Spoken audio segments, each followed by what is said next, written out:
Top of the morning to you.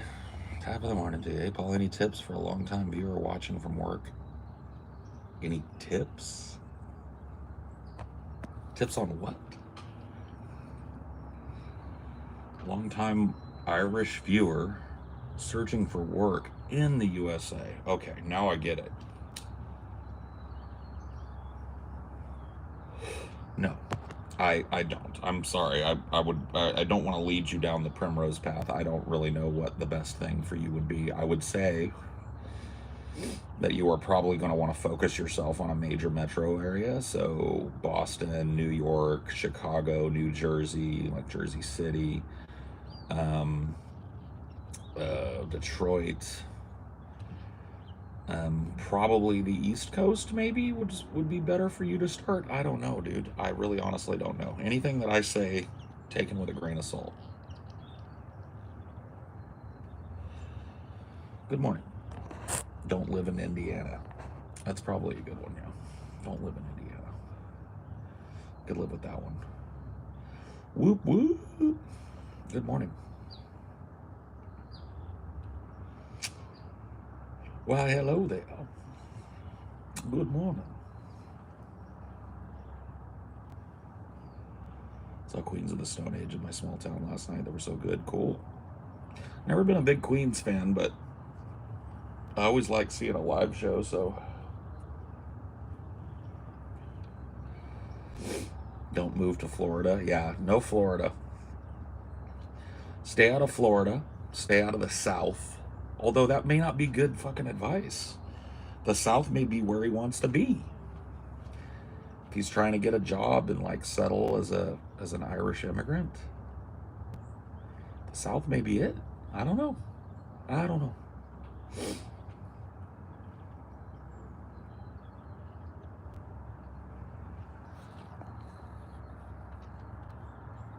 Don't move to Florida. Yeah, definitely not Florida though. I'm with you on that. Saw Ghost. Cool. I want to see Ghost.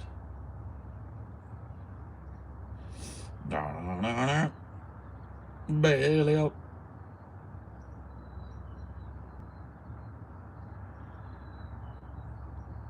Asmodeus. Satanas. Lucifer.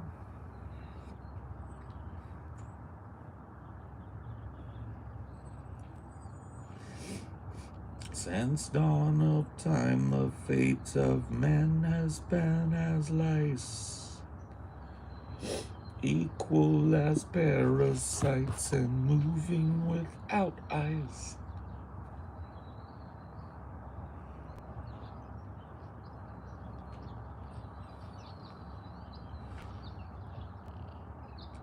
Hail Satan.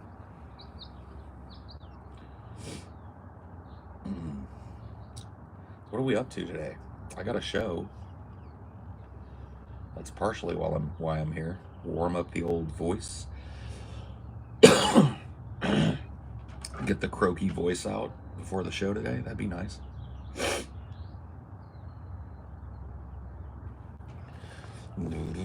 Civil engineer looking to make bank with the missus for a few years before heading back home. How prices in Ireland are insane. Oh yeah, laddie. Don't I know it? Prices here are fucking insane too, though. Dude, I finally rezzed all of your old ideologies. Took months, but I'm happy I finally got all those epic chats. Cool, dude. I'm glad you did. I don't know how you fucking did it, but cool.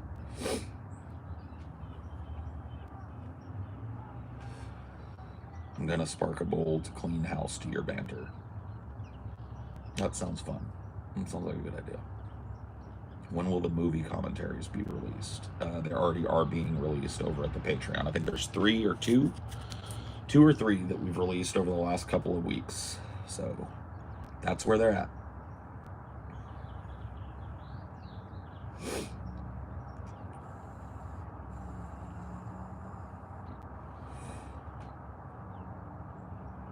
Since dawn of time, the fate of men has been as lies. Equal as a lot from the Internet Archive, but some I had to hound folks from the sub to get it. Cool. Well, thank you for doing that. That's very kind of you to do. I'd just kind of given up on that shit.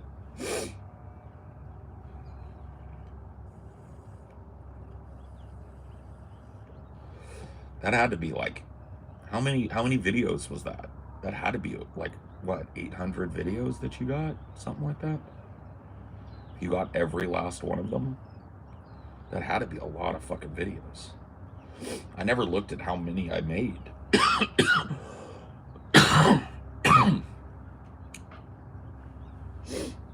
had to be. Like, the Monos commentary. Oh yeah, Monos Hands of Fate.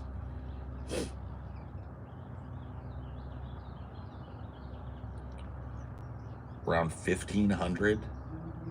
Jesus Christ, dude. That's nuts.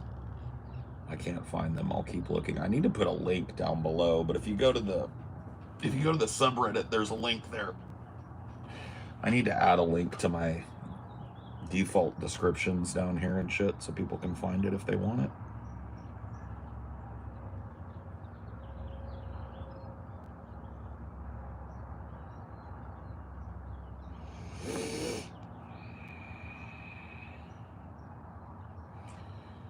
What time is it? Yeah. I wonder what people are doing in the alternate universe where the internet was never invented. You're gonna love Godzilla X Kong, or you haven't seen it yet. Kong is awesome in it. Cool. I haven't seen it yet. I thought about maybe going and seeing it this weekend, but I did not. I did not make it out.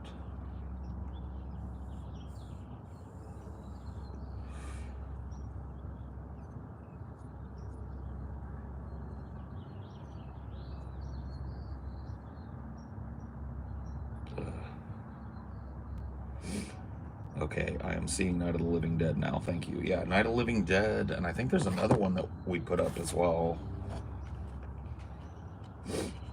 So yeah, if you just search movie commentaries, it should pop up.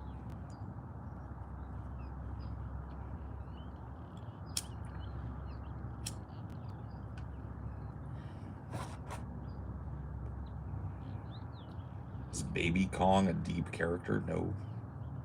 No. Well, there's really not quite such a thing as deep when you're talking about Kong versus Godzilla.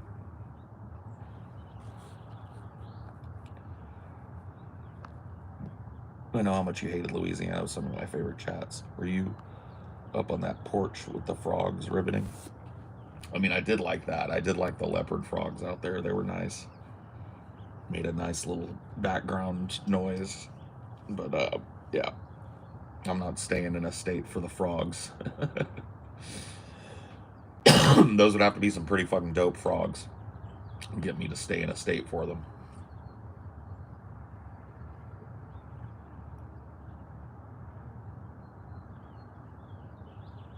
How's life in 2024? Way better than 2023, my friend, so far.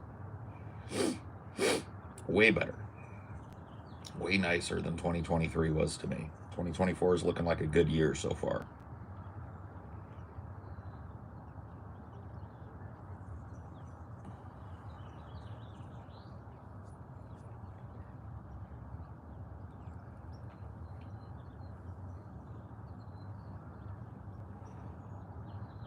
Showing off some watches today, Paul. Yeah, I got one. Got one on. Zarek Soloscope 2. Boom, boom, boom. I got 2 of my watches. I got 2 more in the mail. Another one's coming the 12th, I think. And another one should be here either today or tomorrow. We'll see. And that'll be my 4 starter watches.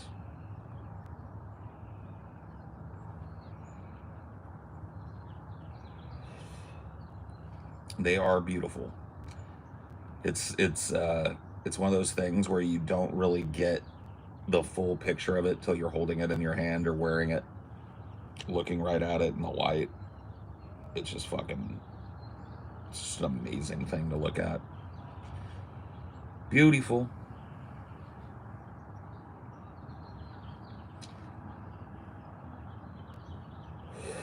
Now I got to learn how to service these things. What you eat today, I have not eaten yet. I've got a cup of coffee in there waiting for me. I don't know if I'll have anything for breakfast today or not. We'll see. But I have not eaten this morning. If I do, I will have a protein shake a little later. If I don't, then I won't.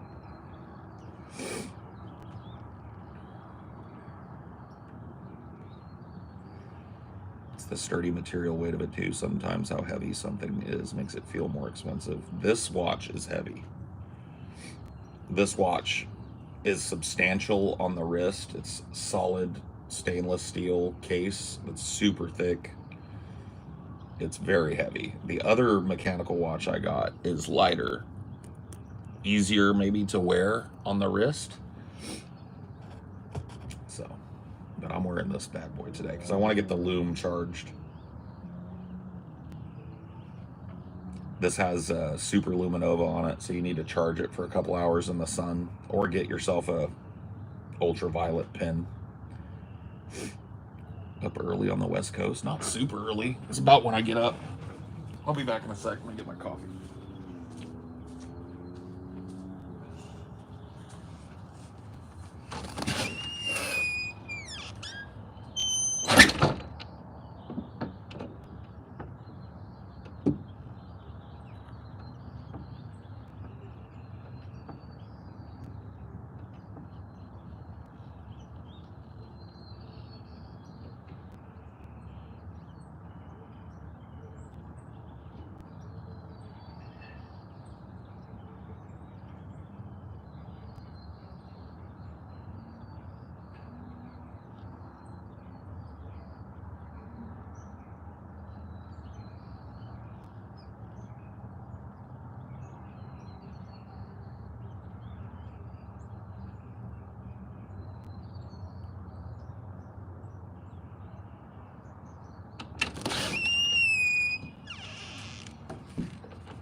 Beelzebub. Ah. All right. Delicious.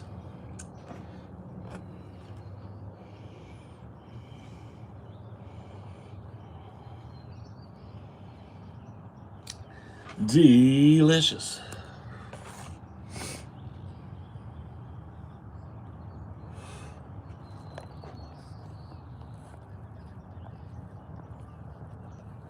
What happened? Sriracha top ramen?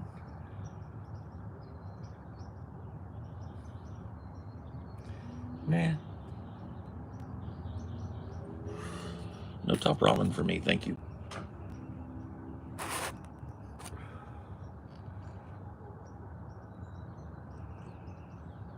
No, I do not like IRL streams. I think streams that are made specifically for people to go out and annoy people as they go about their business or try to have good times should be illegal.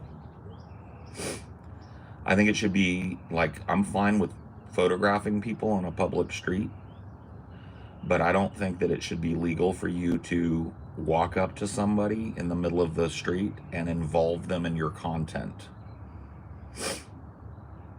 I think that's just like bullshit. Like, I don't have to consent for you to film me, but I think I should have to consent for you to use my image for money.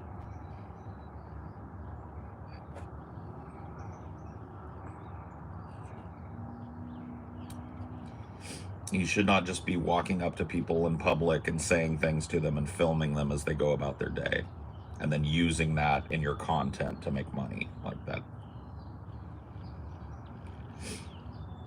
I mean, yeah, there are some people that clearly do. There are some people that go out, they find people, they go up to them before they're filming, they say, hey, I'm making some content, would you like to be in my video? And if the person says no, fuck off, then That person never appears in the content.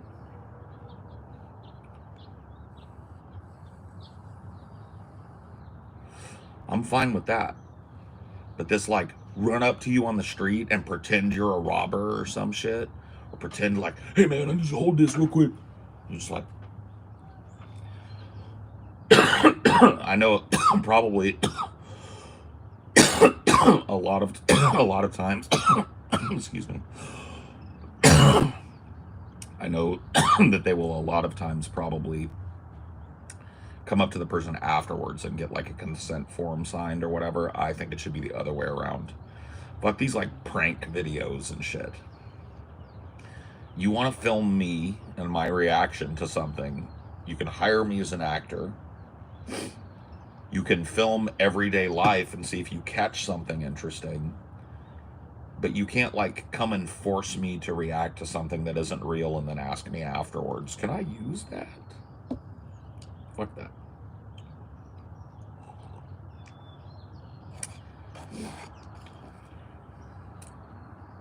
Yeah. The public is not your place to like run around and make TikTok dances in. There should be like a base layer of respect when people are in public spaces. Main character syndrome has gone out of control. It's people like stopping in the middle of like a thoroughfare to dance. Like there's not 50 people like behind them going like, can I get by?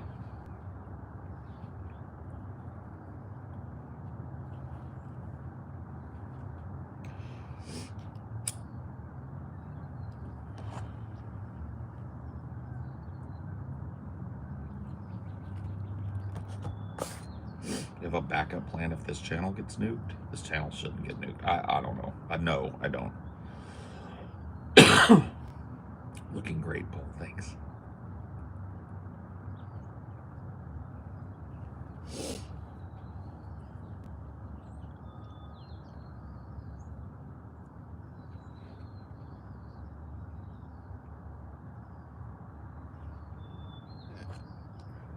Please turn on donations. This channel is not monetized and probably won't be. I appreciate the offer, but I don't need the money. I do this for fun.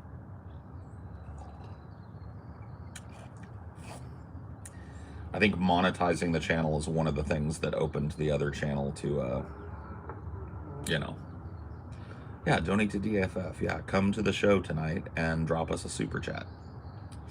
Or sign up for the Patreon or something. I do appreciate the sentiment though, but yeah, not necessary here.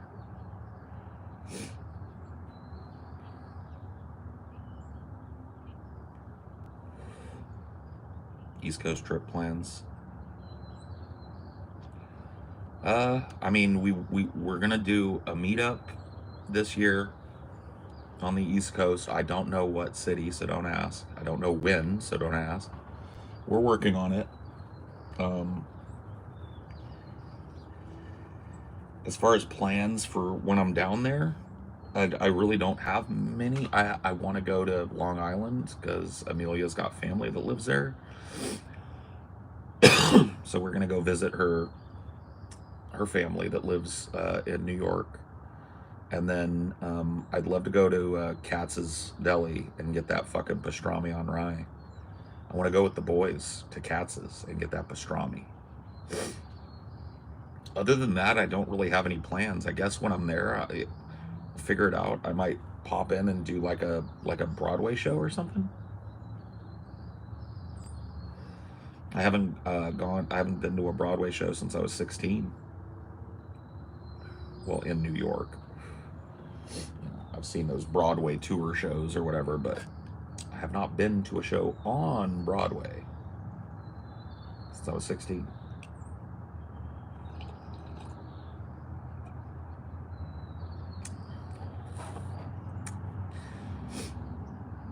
Ayo. That might be kind of cool. Go see a show, I have not seen Book of Mormon. I haven't seen a lot of like the modern stuff. I've never seen what is it called? The is it it's not Madison, is it? I cannot remember the name of the fucking show. Saw Aladdin in New York City in December, pretty good. Hamilton, thank you. I have not seen Hamilton yet. I've seen Wicked. I got to see Wicked. It was years ago on a Broadway tour show at the Soroyan Theater in Fresno. They have like those Broadway in Fresno, like where the touring groups from the Broadway show come all over the states and do their show. So I got to see Wicked during its run. That was a cool show.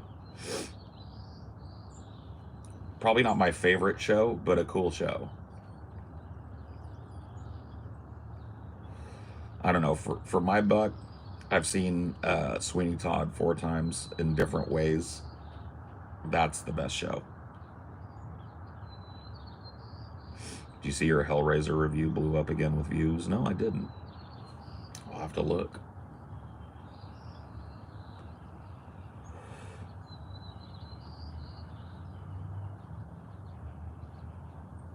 Hellraiser is like, dude, you could do a whole channel on Hellraiser if you fucking really were interested.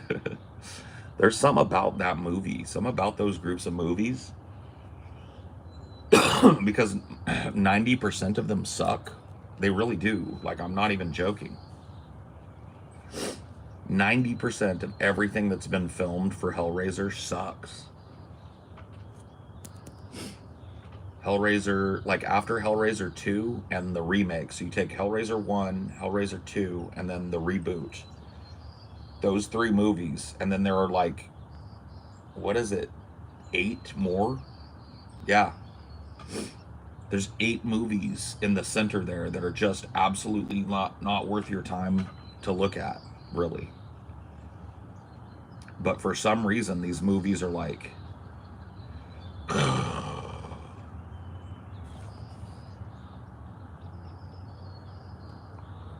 what's GM? Oh, GM. What's up, Persephone? Why do most horror franchises eventually have more movies that suck than are good? Because Hollywood bleeds it dry. Hollywood, like, the creative people that created like Freddy, right? They eventually like want to do something different with it, but the movie studio doesn't want to take a fucking risk, and so they hire other people to come in and write a safe Freddy movie that's just a cash in and cheap. So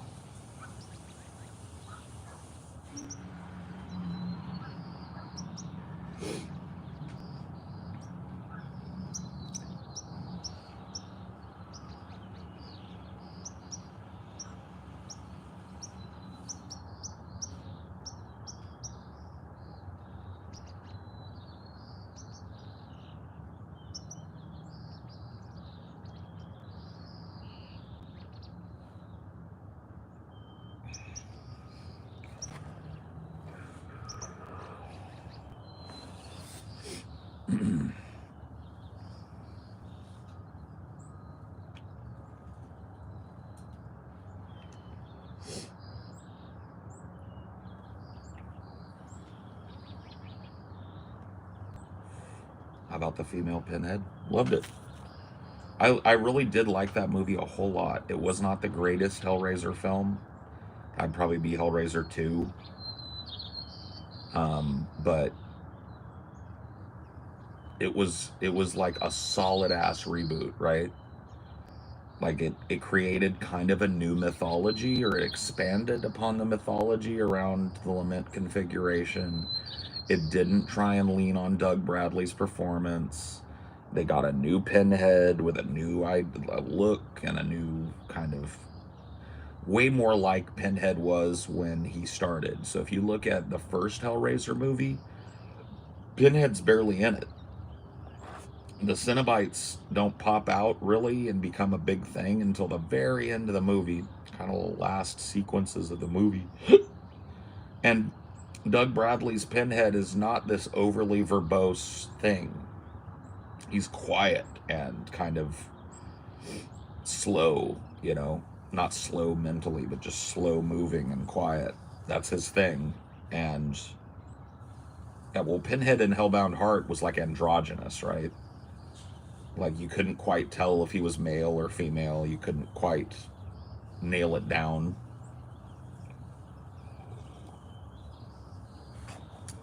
Cenobite.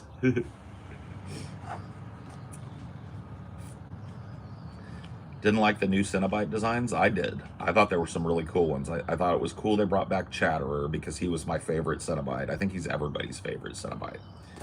Just creepy ass Chatterer guy. He's back. But they had that one whose hands split. I loved that one. The one whose hands were like this and they split here. It was good.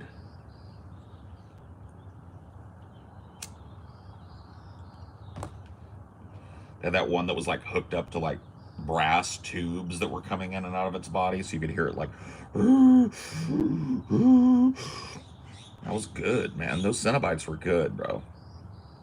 Cenobite designs were good. The story was good. It wasn't just another fucking detective story. Because they do that. It wasn't another fucking serial killer story. They did a new type of story with fresh faces in it. Rebooted the franchise. Redid the fucking Lament configuration and made it do different stuff. It was cool. They took the idea and they ran with it.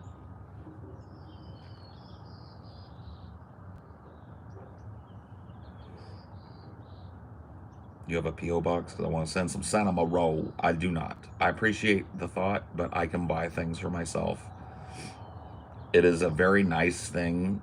You know, we had a P.O. box back on the Drunken Peasants and stuff, and people would send very nice things, and I always appreciated it. But I got to be honest with you guys, it's not necessary. Especially now. I make a good clip of money because of you guys already. I bought this for myself for my birthday. I bought 4 watches for myself for my birthday. You know, I didn't spend tens of thousands of dollars or even thousands of dollars, but I bought myself some nice stuff, and it's all because of you.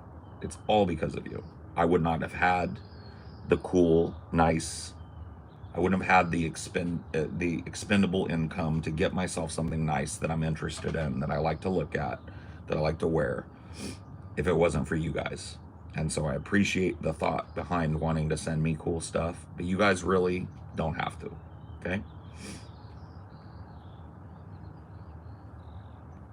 You've done enough. You've given me the ability to live my life and have a little bit of expendable income, and I'm forever grateful for that.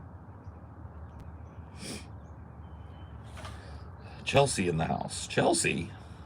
Where? Did I miss a Chelsea? Yeah, hope you're having a great day, Paul, and everyone else here. Same, Chels.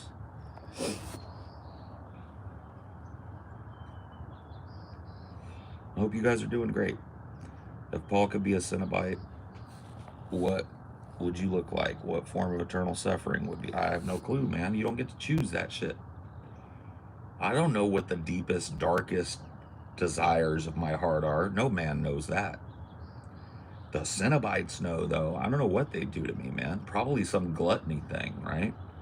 I'd be a dude that was like, I'd have my stomach would be like see-through, right? It would be like my whole chest was carved out and like just a plate glass was put here, shaped like a big belly, and I'd be constantly eating.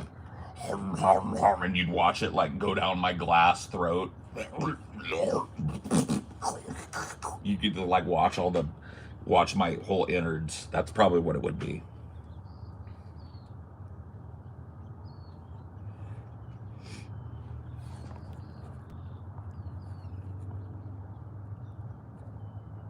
Chelsea in the house. Chelsea in the White House. You interested in watches as investments? No. I like collecting them. This watch will probably, it's already worth less than I paid for it, and it will probably never be worth what I paid for it. Maybe this one because I got it on sale. Like I got a deal on this watch. Got a couple $100 off this watch when I got it. So I might be able to sell this one for what I bought for it. But I'm not getting these to hopefully sell them. I'll tell you honestly what I really want to do with them. This may seem kind of hokey, but I have a nephew who's 13, and this last Christmas, we got the older kids, gift cards and stuff. We got him a gift card, but his dad got him a Casio, a calculator watch, and he was like stoked about that. And so I want to leave my watches to him. Like, I want to have a nice watch collection of stuff that I really like.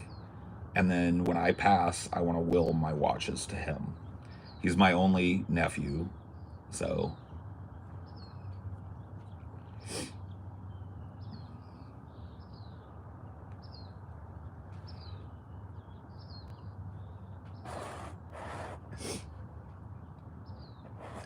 because he's fascinated with them. He hasn't seen these yet. He's gonna fucking love these watches. I can guarantee you.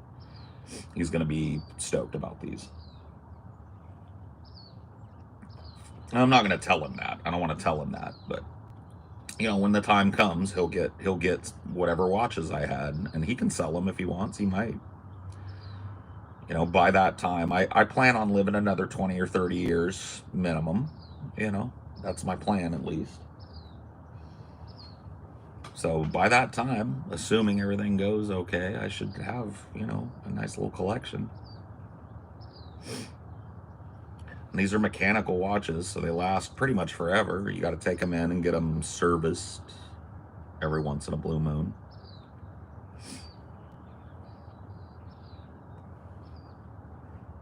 Do you ever go thrifting? Any story-worthy finds? I don't. Yeah, I'm not a big shopper. Paul looks like a 45-year-old IT guy who's recently divorced. Well, I'm a divorced 44-year-old ex-IT guy. It's pretty close. Not recently divorced, but I am a divorced 44-year-old ex-IT guy.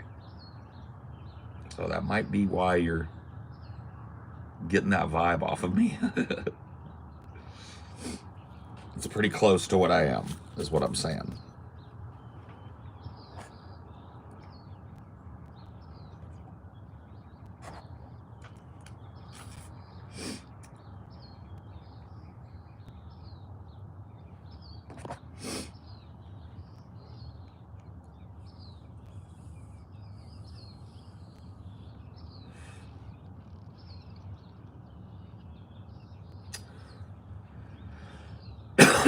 You know what? I kind of hate you for that. I don't categorize my life. This vape is killing me. I don't like labels, and I don't categorize my life that way. So I don't think of myself in terms of divorcee, X this, X that. It wasn't mean, but it made me think of my life in those terms, and I don't like that. I don't do that naturally, I don't naturally have this like need to categorize my existence, but the truth of the matter is it is something that you could categorize. And when you do, it doesn't sound all that great, does it? Divorced 44-year-old ex-IT guy / podcaster. Doesn't sound great. I don't know why that doesn't ring great.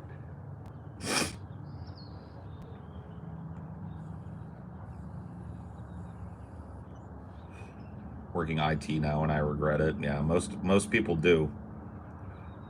That's been my experience in the industry, is that most people that get into it want the fuck out.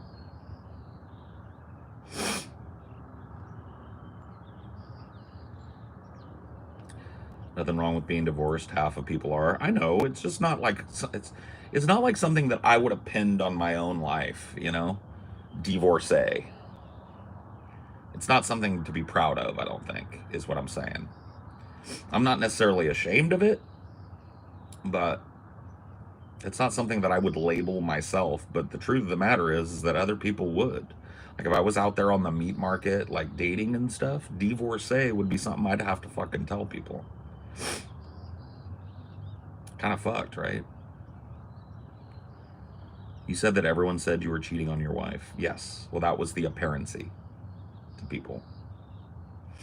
I left my wife before I ever laid a finger on another woman. I did emotionally develop feelings for another woman, but as soon as that happened, I went, I told her to her face, I have to leave. This isn't working. Gathered up a duffel bag and my computer, put it in the back of my fucking Scion XB, and drove to Texas.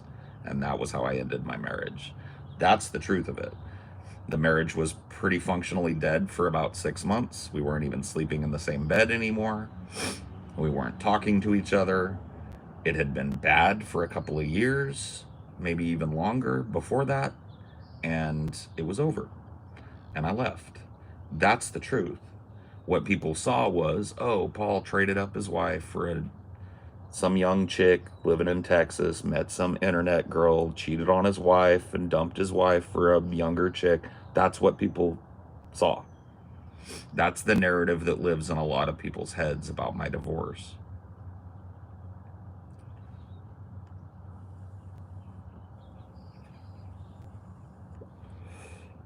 That wasn't how it went down, but you know, people are about as deep as a puddle usually.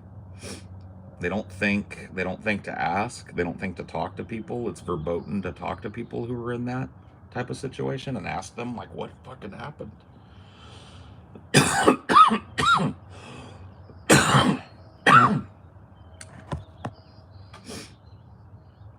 Do you think people care about you in your personal life? Yeah, for sure. Yeah, my mom and dad love me. My sisters love me.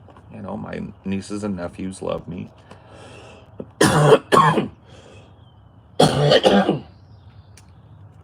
Sorry. Postnasal drip is a fucking killer, dude. It's just constant.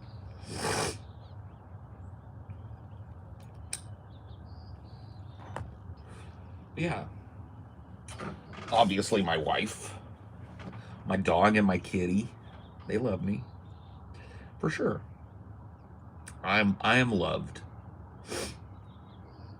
I cannot watch coughing. Well, get the fuck out then.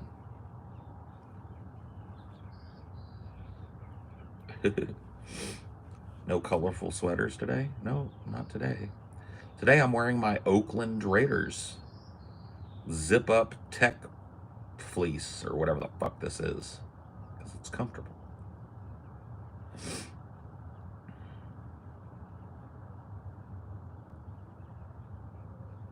This is a comfy outfit, so I shall wear it. Hail Satan, Arcangelo.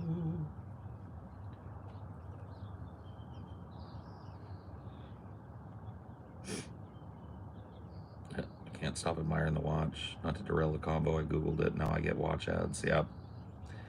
Dude, the bug bit me hard. That they say that that's how it goes. Once I fucking decided, like, fuck it, I'm setting aside a little chunk of money and I'm gonna get myself some watches, it was over for me. It was over. I was in it to win it, and that's it.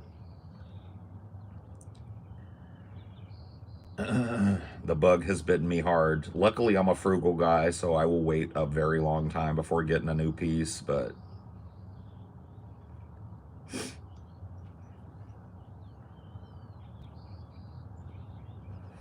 well, what does not too pricey mean to you? Like, what's your budget? A couple $100, $500, $1,000, $1,500. Like, what's your buy-in price? What are you looking to spend? There are a number, but like here, the thing about watches is that $100. Okay, so if you have $100 and you want to get yourself a mechanical watch, that's cool. Look at the Casio G-Shocks. There are a fuck ton of different G-Shocks. Some of them big, chunky looking, kind of tech sports watches. Some of them more minimalist. And they usually cost about 70, 80, 90, $100, depending on which one you get. Mechanical watch, good little runners. You know, you're not going to have problems with them. They're like a G-Shock. They've dropped a G-Shock out of a helicopter. for like a stunt, just to see if it would break. The strap and the lugs busted off of it, but the watch kept running. So it's like, if you're worried, like this watch, I have to be careful. I would never wear this watch on a day that I'm working with my hands or banging around a lot. I don't want to fuck this watch up. But like a G-Shock, you don't really have to worry about that. And for 70, 80, 90 bucks, you can't really go wrong. You'll be able to have a cool watch that you like, that you wear. And then if you don't like wearing it, you know, this ain't for me.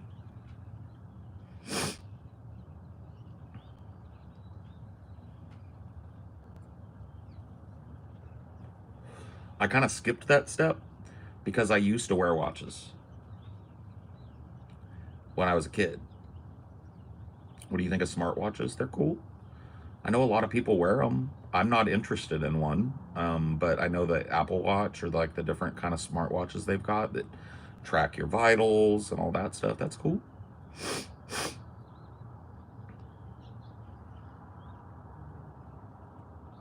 Yeah, but time isn't real though. I know, but we still are bound by it nonetheless, unfortunately. I have one, I feel naked without it.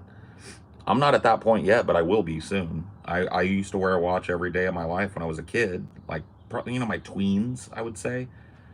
8, 9, 10, 11, 12, 13. I was a watch kid. I had a couple of different little kids' watches that I wore. Had to know the time to know when you had to come home.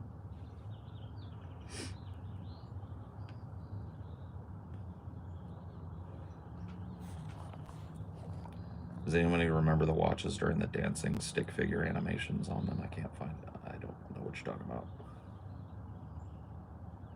Just got my master's degree in biostatistics. Well, congrats. That's a lot of fucking work. I'm not exactly sure what your fucking field is, but here's to you. Good job. You get to start your life. You get to find your career. That is an exciting time. I'm happy for you. That's a super exciting time. I never got to experience that, like, finished my schooling. That's really neat. Congrats. That's a lot of hard work, a lot of long hours studying, a lot of bullshit. So you deserve a break and a celebration, my friend. I hope you're getting away, or at least getting drunk and dipping your wick a little bit. You know what I'm saying? If that's what you're into. If you have a wick to dip, I hope it gets dipped. You know what I'm saying?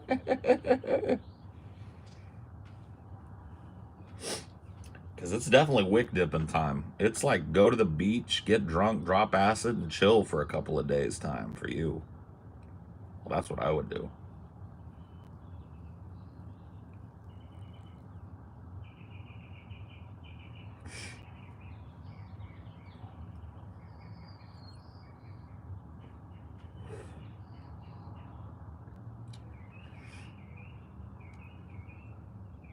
I'm so tired, I just want to smoke a bit, and I'm going to dip my wick or get dipped. Nice. Yeah, smoke some weed, chill out. Get your wick dipped slash vice versa. Hey, why not? Por que no dos? Right? Chill the fuck out, pat yourself on the back, and then get to fucking work. You biostatistician, you.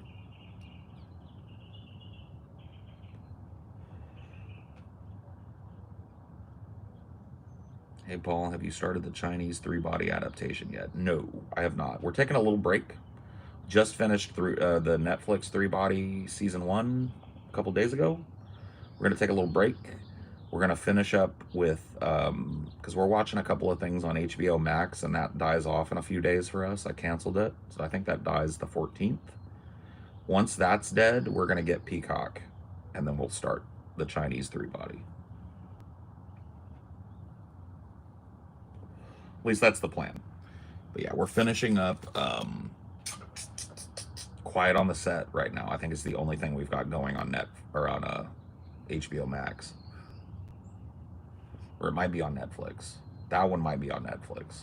I don't remember. Peacock is NBC. Yeah, I normally wouldn't get it, but I'm going to get it because there's 30 episodes of a show I really want to watch. And there's other stuff on there. I think Peacock has, if I'm not wrong, doesn't it have all the Star Trek shit? Or maybe that's another one. I don't fucking care. I'm getting it for the one show. I'll pay the monthly thing. I'll watch it, and then that's it. Well, that's what I want. See, I want to see how the Chinese adaptation differs from the American, because the American adaptation took some liberties with characters and character arcs. Didn't hurt anything, in my opinion. I think the American adaptation is really good. Paramount. It's Paramount that has Star Trek. Okay. I don't know what Peacock's got that I'm going to care about other than Three Body. I do know that the Chinese Three Body is available on a number of other ones, but they're shit I've never tried or heard of. Like, fucking like Voodoo or whatever the fuck. I don't want to sign up for one of these gangly ass fucking ones, dude. I'll try buying 10-pound bulk bag of chia seeds. It's cheap, then grind them with a coffee grinder into powder. I do a chia seed thing already. I buy a bag of frozen vegetables and fruits that are specifically meant to throw in your smoothies, and there's chia seeds in there, bunches of them. So I'm already doing it. There's kale, celery. There's like a bunch of different vegetables and fruits. There's berries, strawberries, frozen in a bag with the clumps of chia seeds. Those all go in my drink. So I'm already doing it. Thanks for the tip, though. To be honest with you guys, and this is not to be a shithead, okay? I don't really want your tips. I'm doing just fine. I'm not on a diet.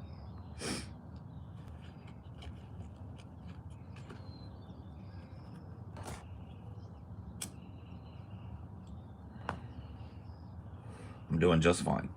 I've just changed my eating habits, okay? So I eat whatever I want, which include, like, I do not want to eat meat, so I don't, right? I eat whatever I want. I eat whatever portion I want. When my stomach tells me, like, hey, we're full down here, I push my plate away. And I've lost a significant amount of weight. I was looking at myself in the mirror. I've got one of those bathrooms that's got like a mirror that goes around the corner so you can see yourself from a couple of fucking angles when you're standing there. I usually don't even look up. I'll be honest. That's kind of sad. But like when I'm taking my clothes off to get in the shower, I'll avoid like looking at that. And I took a shower yesterday and stripped my clothes off and just happened to see myself in that mirror. And I was like, whoa.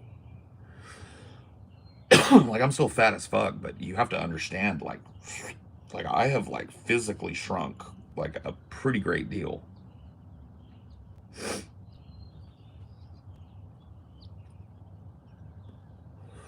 So that's already happening as a natural byproduct of me eating better and sleeping better and being more active.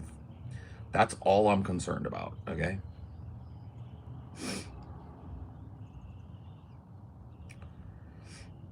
I'm still, like I said, I'm still big and fat. But like when I saw myself, the last time I looked at myself from a couple of different angles, you could see the belly, you could see the tits, you could see the everything, right?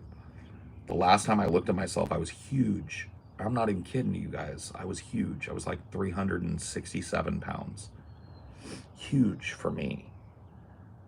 I've never tipped 400 in my life, and I was pushing it, huge. I don't know what I weigh now. I don't really care to know. I'll know in a month's time or so. But I've dropped a significant chunk of weight.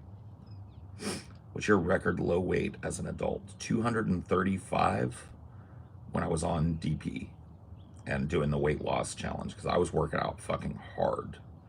I hit the gym. I was doing cardio every fucking other day at least. Hard cardio, like an hour's worth of cardio every other day was my routine.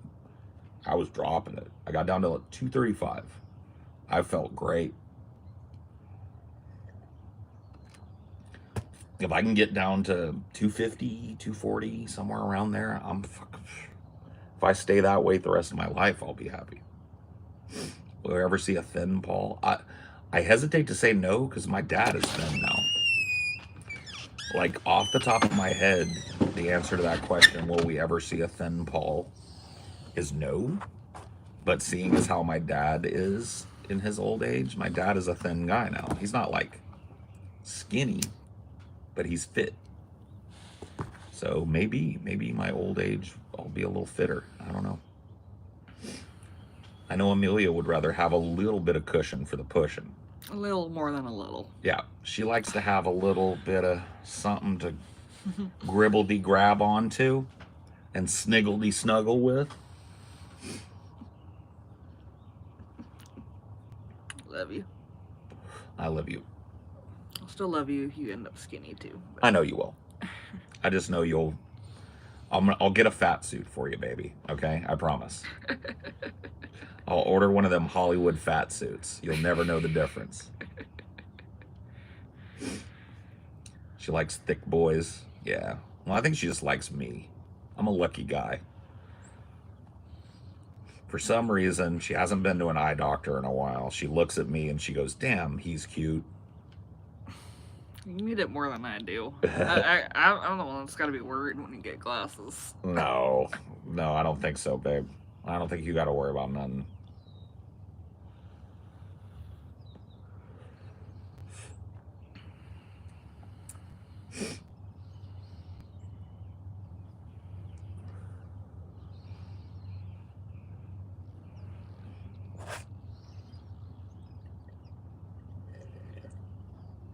I made some coffee, by the way. Oh, yeah. I'll go get it here in a minute. Thank you, baby.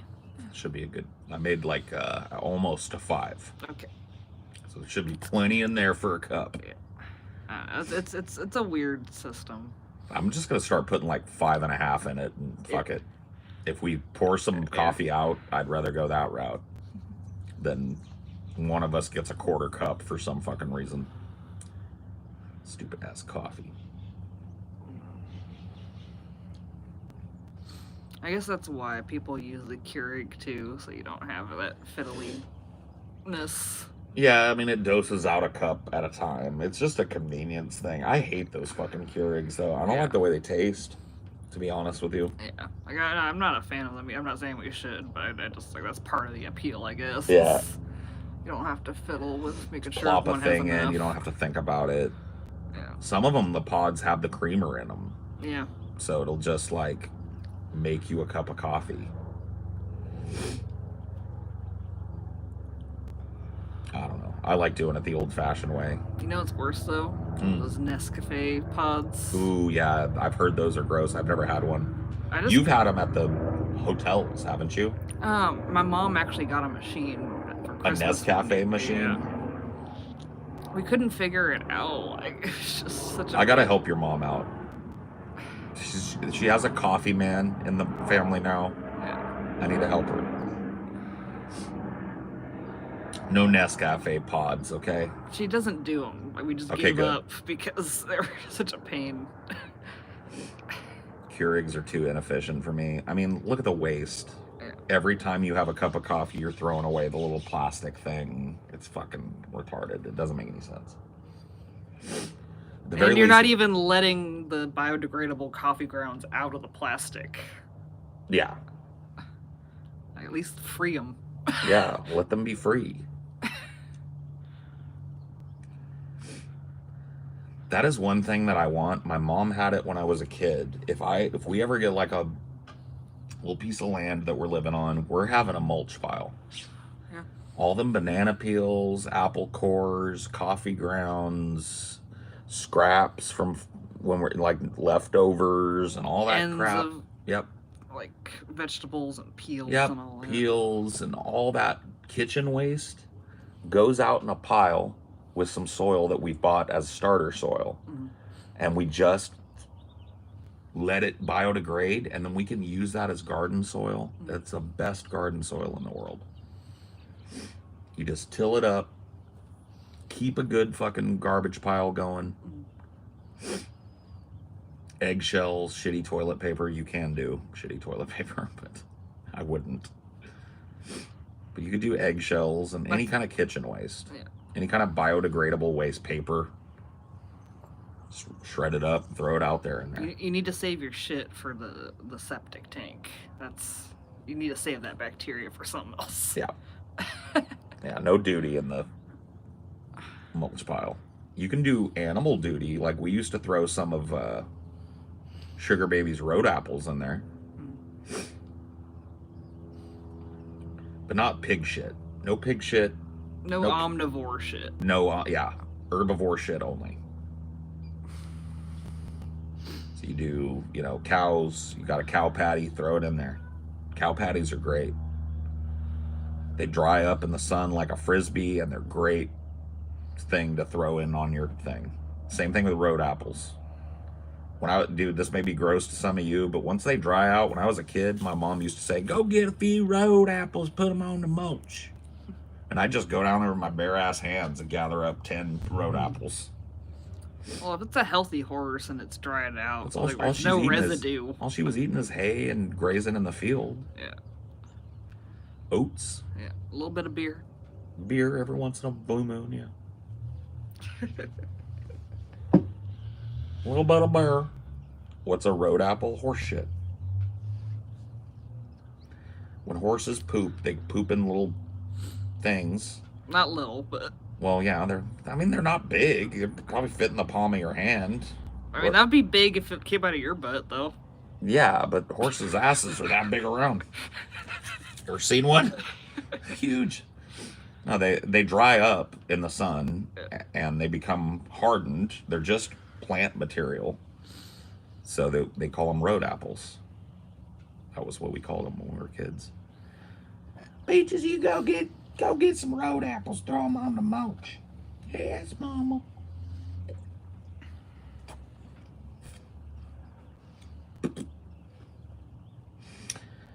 Go clean out the chicken poop and put that chicken poop on the mulch. No, we never did chicken poop. Those are omnivores. You don't want the chicken poop. I did have to clean a lot of chicken poop, though. What do they taste like? You don't eat a road apple. I've never tried one. You could try one.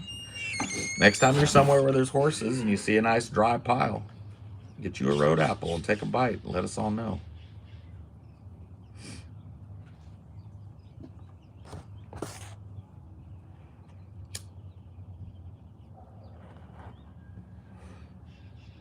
Rabbit poop, yeah. We used to keep a rabbit hutch and a guinea pig hutch, and their poop went in the pile.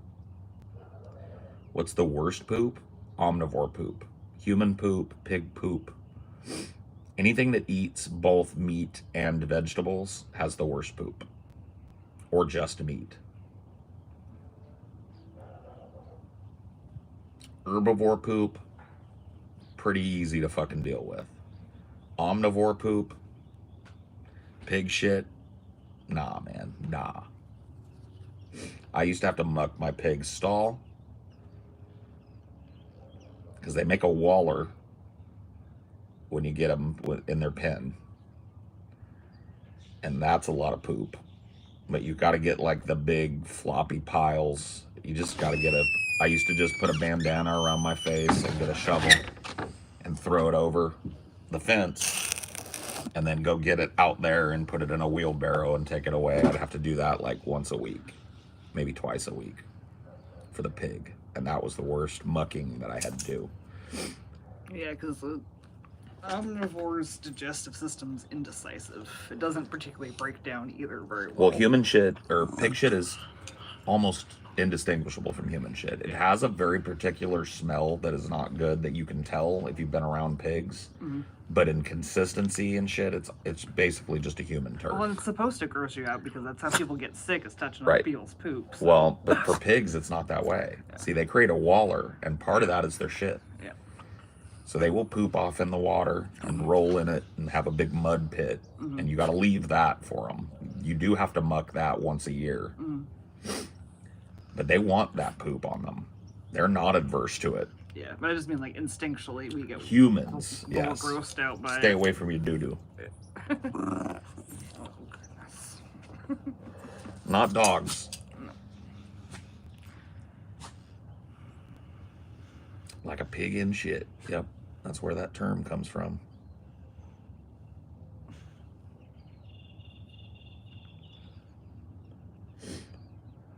It's a funny word, waller. Yep. It's probably like a country word. It's probably a wallow.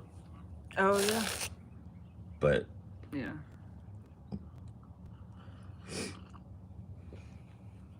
I think it's an Appalachianism. because they will call a hollow, which is like a space in between two mountain peaks, they call that a holler. I want to understand why the fuck dogs eat shit.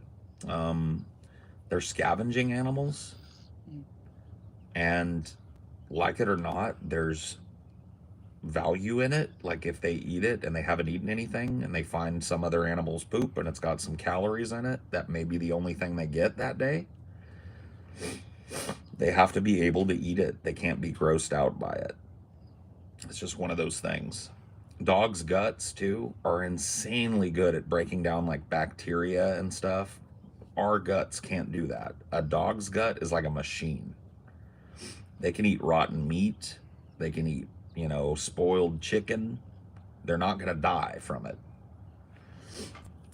The gut of a scavenging animal is a different thing, like vultures. Mm-hmm. They can eat just putridity. Yeah. And they love it.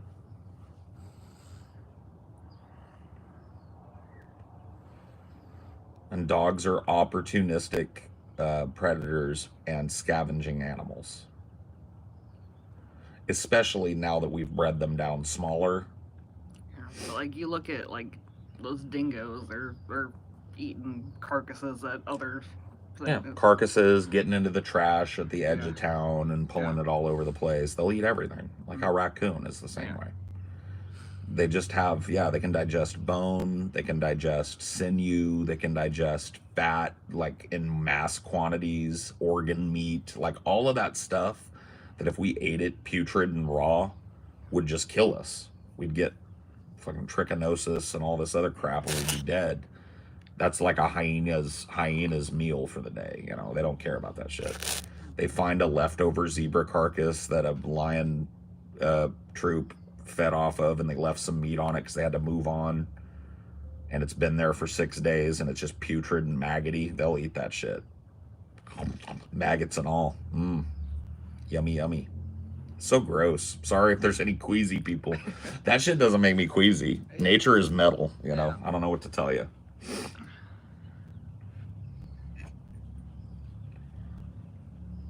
I mean, pure carnivore shit isn't much better. It's still pretty not processed. Yeah, no. It's gross. It is better. Yeah. Because it's the mixture that is the worst, in my opinion. But yeah, it's not much better. The longer the digestive system, the more pleasant the poop is. Yeah. Yeah, true. The more refined the duty, the better off. And omnivores got that short digestive tract in comparison with like a cow. A cow's got like 4 stomachs. Yeah. So that shit gets ultra refined when it comes out. Yeah. They're squeezing every little bit of everything out of it. You can just pick up a cow patty, throw it like a frisbee. They don't stink, really. I mean, when they first come out, they're a little gassy smelling, but you're not going to be playing in a fresh cow pie. But once that shit dries out a little bit, it's dirt, basically. Just plant matter. Perfect for mulch, like we were saying. Our guts aren't used to eating like that anymore because we started cooking our food. Well, not only that, but we started farming our food as well. Our diets purified during like the pre-pottery Neolithic, when people started planting like what barley used to be. Barley has changed now. Wild barley is way different than farmed barley. Wild corn is like one little sad little fluff. Yep.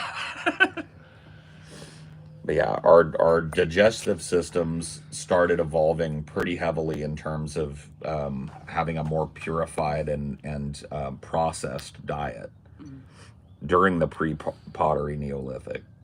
As far as we can tell, there are a lot of archaeologists and stuff that think that people were doing farming way longer than we think.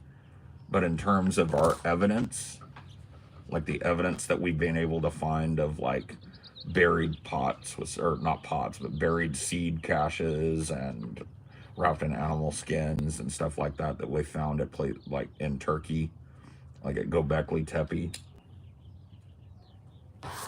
They found pre-pottery Neolithic example of these monolithic structures that we didn't think human beings could make yet, and of farming and agriculture and agribusiness.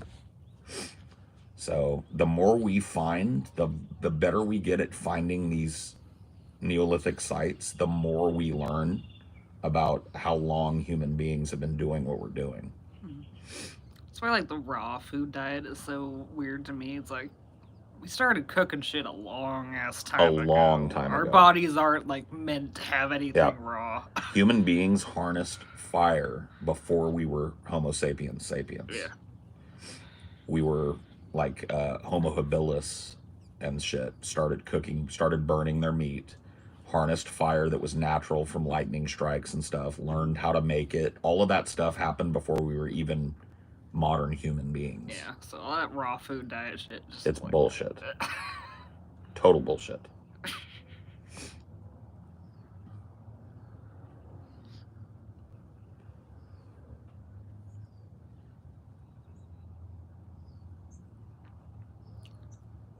Like there's evidence of pre-Homo sapiens man grinding things with mortar and pestle, using tools.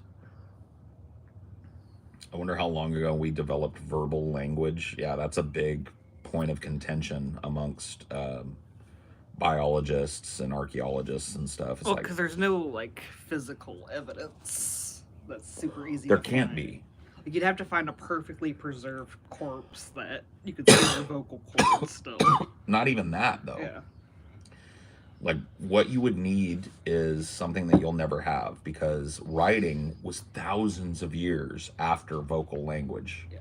That's just the etymology of it. Yeah. And so our any evidence that we've found of ancient man having language is in some stone tablet that they can, like the Rosetta Stone, when you're talking about Urdu and you know, like the languages that were spoken in the Levant and Mesopotamia. But yeah, writing is such a different concept because that involves like future thinking. Right. So like writing started as a business thing. It started with math. Yeah, like as far as we can tell. You owe me Right. 6 pigs if I say Right. 5 bales of wheat or whatever. Right. Yeah. And then it developed into, because of commerce, it developed into bills of sale, and then it became a way to keep records. You know, some of the first stories were written in cuneiform, and you know, but that all happened, as far as we can tell, pretty recently in the human history line of things. A long time ago as far as civilization is concerned, but as far as human history, was not that long ago that we developed writing, as far as we can tell.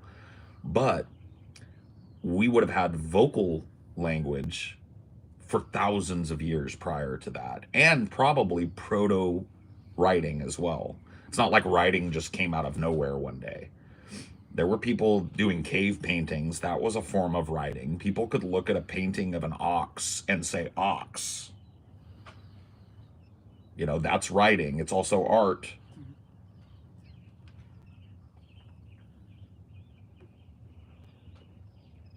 But yeah, in terms of a universally No. legible thing, No.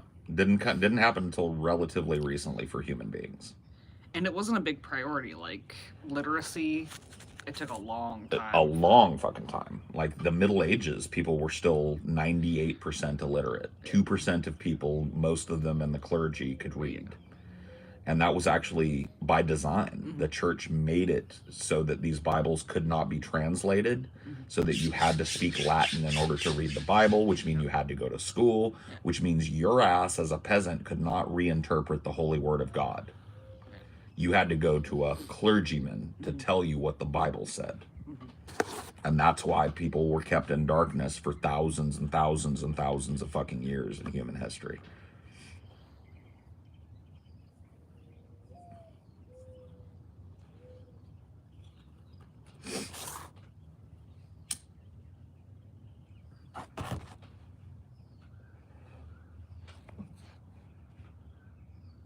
I think the earliest writing was basically having receipts for goods with images, or yeah, I mean that's what we've been able to find.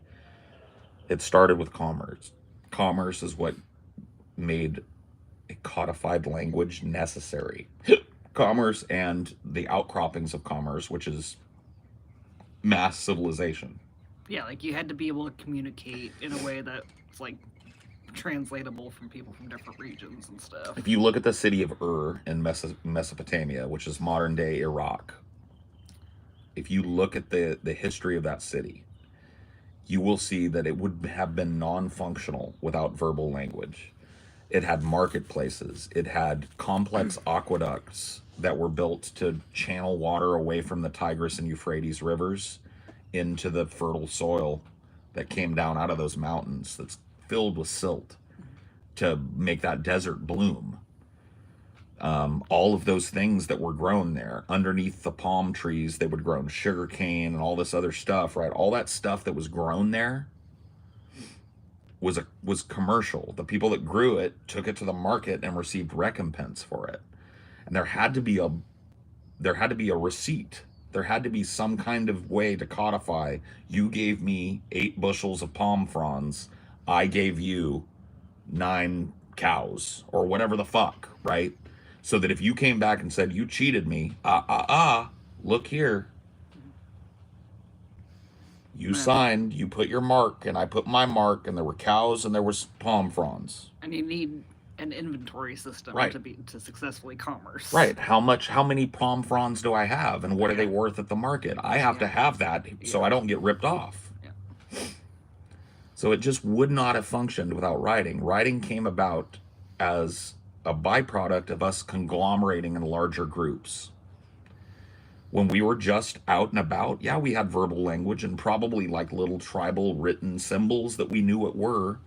But as far as us meeting another group of people from thousands of miles away, if that happened on a migration, we had to learn to speak to those people. We had to learn to talk to those people.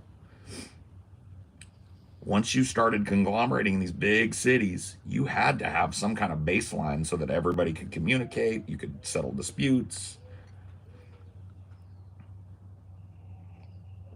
And then it just kind of went from there. It went from commerce to like bureaucracy. So it was like, if you're the king of Urdu, you want to know how many soldiers you got. How much does it cost to feed them every month? When I send them to march against another city, what's that going to mean for my coffers? How much am I going to have to fucking shell out to go take that other city? Do I even want to do it? You need to have answers to that question. And if you don't have written language, you have no record to look at. Yeah. Law is another one. Law is an outcropping of commerce, right? You fucked me over. No, I didn't.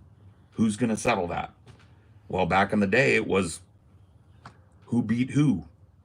That's what it came down to a lot of times. There had to be a record so that somebody could look at it and go, hey, he didn't screw you over. Look, right here, you made your mark. You were in receipt of 7 cows for your palm fronds. Get out of here.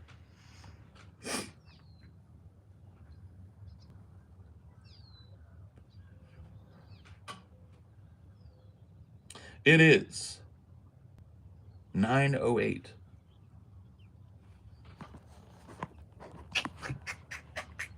You can trust yourself to read those. If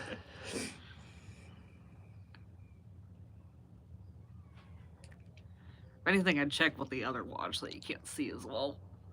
I have to squint on that watch. What does it say, Sonny? Tomorrow's glasses polo.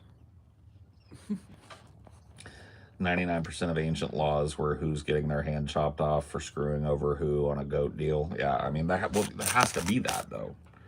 You can't have commerce without law. It just doesn't exist. You can't have, like, cohabitation without law. It doesn't exist. You got to have some way of settling fucking disputes between people. There's got to be a system. And if there's going to be a system, there's got to be writing. There's got to be a well-established and florid language that you can really use. But, I mean, you can see that to this day. Like, if you look at the amount of laws, there's an absurd amount just about contracts. Yeah.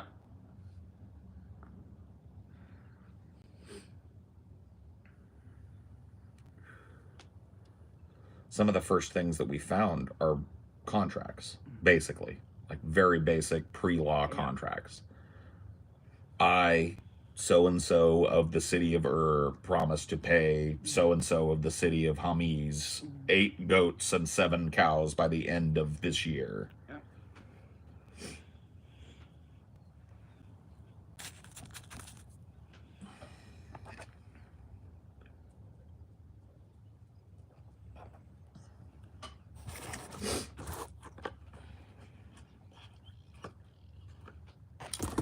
I don't know. I'm fascinated by human history, especially really super ancient human history. I just find it endlessly fucking fascinating how different life was, but how similar we were, as far as we can tell. People were funny and stupid and drunk and loud. There's like dick jokes in ancient Rome. Fart jokes and laughter and drinking with your buddies, but living in a world with nothing electronic. Would currency even exist in a post-capitalist system? That's a great question. I don't know. Part of me says, nah, but part of me says it might be smart for us to have some kind of non-monetary currency so that people can keep track of what they have and what they don't. Yeah, like just tokens of like... something. Some kind of social currency that's evenly distributed. Well, like, there's a psychological effect to it, too, I think. It might, but it might not even be necessary, Yeah. Under the right kind of system. I think transitionally, there's definitely going to have to be some kind of devalued currency that's used just for exchange of goods and service. I don't know. I honestly don't know. I'm not an economist. That is not my forte. It never will be. Here's what I do know. I do know that given the right circumstances, it's possible. Whether it's probable or not is the source of a lot of discussion, but I think it's very, very possible for humanity to transition over the course of maybe 100 years to a globalist society where all capitalism, all forms of trade have been abolished. Everything that you need has been decommodified, and everything else is evenly distributed to people who need it. I think that is possible. What that looks like exactly is for better minds than me. It's for the economists. It's for the sociologists. Like, do you think the biggest problem with like socialism and communism is that it still has to exist in a capitalist world? Kind of. The biggest problem for me with socialism and communism is that they're old as fuck ideas that don't take into account the modern age. That's the problem that I have. That's why I don't run around calling myself a socialist or a communist or an anarcho-syndicalist or whatever you would want to label me. People have labeled me all of those things, and I don't correct them usually because they're partially true.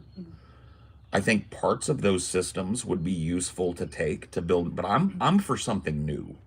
I'm for a new paradigm in economics that takes into account modern technology and modern life. And that is not communism. That is not socialism. Sure, there are principles within communism and socialism that could be taken and applied to a far future civilization like that. But to me, that's an old ass fucking idea. To me, that's an ancient idea that is completely unaware of the modern world and the way that technology and industrialization has changed this planet. And that's why I don't lump myself in with that. That's why I'm not wearing a fucking hammer and sickle, unironically. That's why I'm not waving the fucking Russian flag and all of that. I don't care for communism any more than I care for capitalism, especially how it's been prosecuted on this planet. See, I'm one of these guys that'll tell you, and a lot of people will hand wave this, communism's never been tried. Like, genuine communism has never been tried. What the USSR had was crony capitalism with a communist that's what I mean. aesthetic like, thrown over it had to it. exist surrounded by other capitalist areas. Well, every major communist government that has existed has had a rich bourgeois elite. Yeah, How does that happen? They traded with capitalist They nations. used capitalism. They created a crony capitalist system and threw the blanket of communism over it to sell it to the people. But they sat in their opulent palaces with their Rolls Royces and their helicopters and their bullshit. Right? That's not communism. So that's not from each according to his ability to each according to his need. That's not Marxism. That's not communism. You shouldn't have a rich, opulent, fucking bourgeois elite businessman class in a communist country. How did that happen? They just changed it from like businessman to like party man, basically. Oligarch. Yeah. Yeah, party official. Yeah. How did that happen? See, people don't want to talk about it. They go, oh yeah, communism will never work. Cause look at this, look at Russia, look at this, look at Pol Pot, look at this. And it's just like, that was never communist. Pol Pot sat in opulence. And his inner circle and his government were rich beyond your wildest fucking imaginations in that country, in Cambodia. That's not communism. That's not socialism. What's going on in China is not communism. It's capitalism. Look at their cities. Look at their advertisements. Look at their business people. There's this fucking short that I watched of this Chinese woman talking to a man on a podcast. And he said, where would I go in China to find a good girlfriend? You know, I think Chinese women are beautiful. I'm really interested in the culture. Where would I go to find a good girlfriend? And she has a very thick accent. She says, you go to rural China. They grow them cute there. And they haven't been perverted by capitalism. You go to Beijing, Shanghai, and she does this impersonation. How much money you have? What car you drive? That's not capitalism. That's not communism. That's capitalism. There's a rich elite in China that lives in the big cities, runs the companies, party officials, government subsidiaries, and they've got billions of dollars of capital. And then you go just 20 miles outside of town and there are people with no shoes, raking in the muck. That's not communism. That's capitalism. So you point out a communist government that's existed on this planet and failed under its own weight, and I'll stop advocating for it as a possible way to a future government.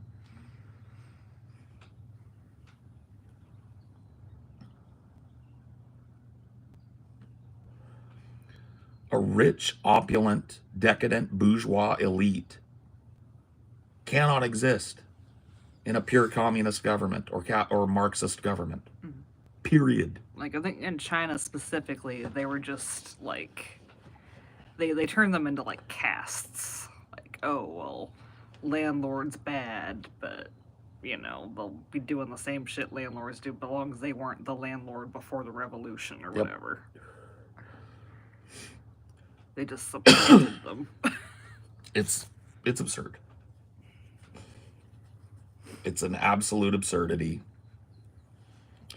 And it's really a conversation stopper with me when somebody like tries to act like communism was tried and it failed. That's a conversation stopper for me. Because I will ask them, where? USSR. That was not communist. You're fucking gatekeeping. You're hand waving. Well, yeah. I think the only way to do it would be like, it would have to be actually self-sufficient. Like the USSR claimed it was self-sufficient and it wasn't. China claimed that it was self-sufficient and it wasn't. Like actual self-sufficiency where it doesn't have to interact with the global economy. Right. And it needs to not be so militarized, because I think that's another big failure of these big communist societies, is that they were investing in the military more than their people. Right, of course. And that became industry. Yeah. And it was adjacent to these other industries. So the people that controlled the steel industry controlled the missile industry. It created an oligarchy where you had one person that was in charge of an entire region of Russia and all of the things that came out of it. That's not communism. You got these dudes living in the USSR that have multiple yachts in the Black Sea and shit. That's not communism. Then you got farmers in the Siberian territories of the USSR literally starving while some dude's sitting on his yacht eating caviar. That's not communism. Human nature will always prevail, I believe. I tend to agree, which is why I'm an advocate for turning over our fucking governance to a better mind. That's why I'm an advocate for us developing an AI that doesn't have our greed, doesn't have our proclivities, that looks at the world as a balance of resources and distributes them properly and maintains our species properly. Doesn't let us get crazy and start slaughtering girl babies because we think that they're evil or whatever the fuck. Doesn't let these evil fucking tribal things foment.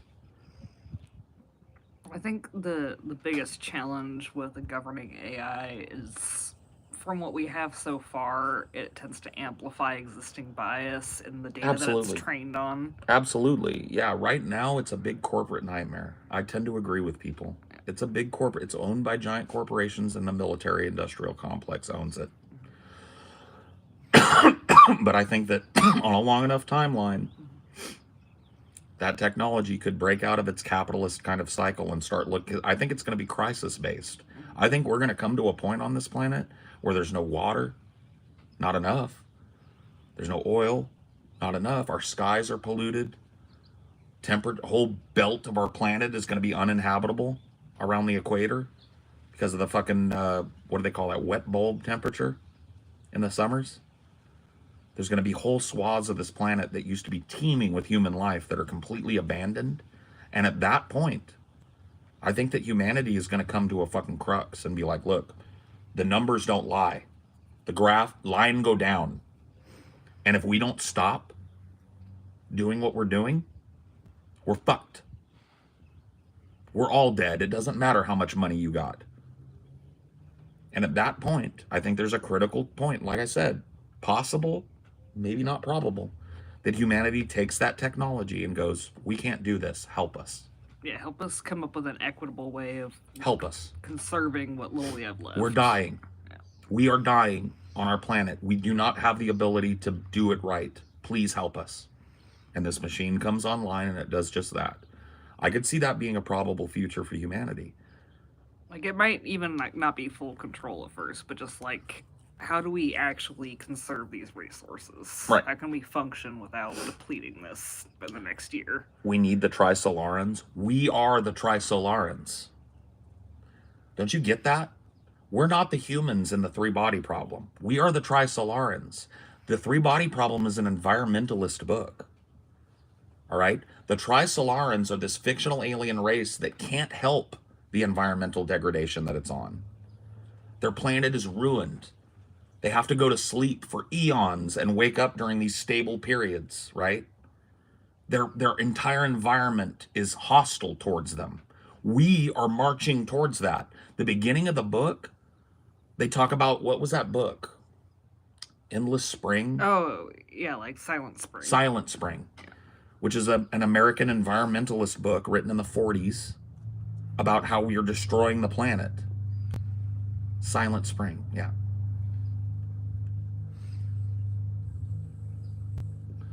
The Trisolarans are us, but we don't have the tens of millions of years that they had to figure it out, because our environment is stable now, but becoming unstable, and we have no preparation for that. Yeah, we don't have no like target picked out to colonize in the galaxy.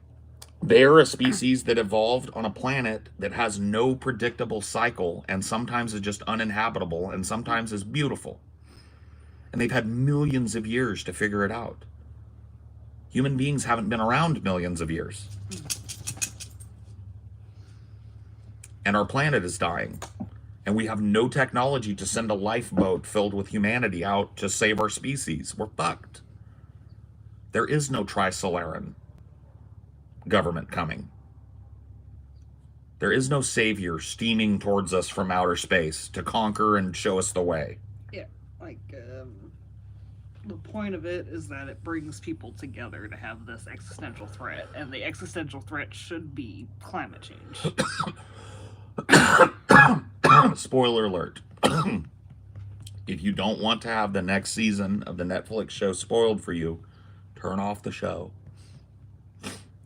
The second book in the three body problem is called The Dark Forest.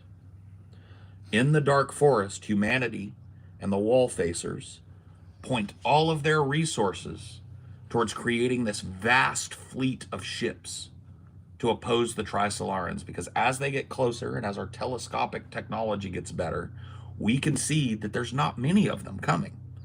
It's not like a billion Trisolaran ships are coming. And so we just go like, well, they're going to have badass weaponry, but if we have fucking 100,000 ships waiting in orbit for them, our sheer numbers will overwhelm them. That's the plan. Okay? So humanity puts all of its resources towards creating this vast fleet of ships. They spend all of their resources advancing modern propulsion technology to its absolute technological limit. They go, we can't figure out like neutron drives and shit because our fucking physics are shut down, but we have existing technology and we can iterate on that. And they do, and they create these big giant machines that can fly through space, big motherships that have fighters that come out of them, big space stations to maintain and build these things, docks in space. They build docks around Mars and have a big factory for these ships there, right? And the Trisolarans are about 100 years away. They send a probe, and we see it. And they're like, oh shit, they've sent something ahead. We send a bunch of our ships out in fact, we send all of our ships out to intercept this probe. It's just sitting inert. It looks like a chrome teardrop in space. It's sitting there inert. They scoop it up and bring it on a ship and start scientifically examining it. And they realize it's alive, basically. Not alive, but it's technological somehow. And then it comes to life and it starts moving without Newtonian physics. And it's a bullet. And it destroys our entire fleet. 100 years before the Trisolarans are supposed to get there. Everything that we've done in the previous 300 years is wiped out in a matter of minutes. It's gone. It's over. Humanity is dead. Except one ship, but we won't go into that. It doesn't matter. There's one ship, yes. But it doesn't matter. Our fleet is gone. And humanity, for that next 100 years, has a realization. If we're going to die in 100 years, we may as well love each other. And they have this beautiful moment where they bring their technology together. They stop fighting. There's a global government. Everybody is provided for. Humanity is flourishing in this peaceful, wonderful technological utopia as a result of knowing it's all about to be over. And that moment is important because that's the moment that I'm talking about, where humanity has 60% of the planet is uninhabitable. Our population has dropped from a peak of probably 11 billion down to 5 or 6 and falling. Our resources are drying up. Our technology is drying up. Wars and famines. And I think that is that point where we look at it and we just go, we got another 100 years going the way we're going. We could all die here on this planet together if that's what we want to do. Or we could use everything that we got and finally come together, put aside this tribalistic bullshit, and try and save this place and our species. Or at the very least, if the saving fails, to then make at everything least we peaceful. tried. At least any future fucking alien civilization that finds us says that last generation tried. And you know what? For that 100 years, they lived a beautiful existence together. There was no war, there was no pain, there was no ugliness.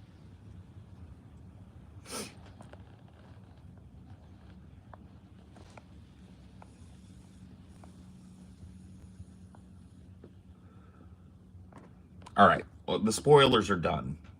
You guys can put it in the chat that the spoilers are done. People have muted the stream. I will not spoil anymore.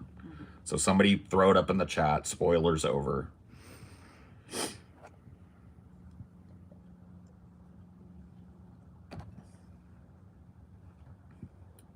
Somebody do it for me. Come on. The fuck? Everyone Thank you. muted you.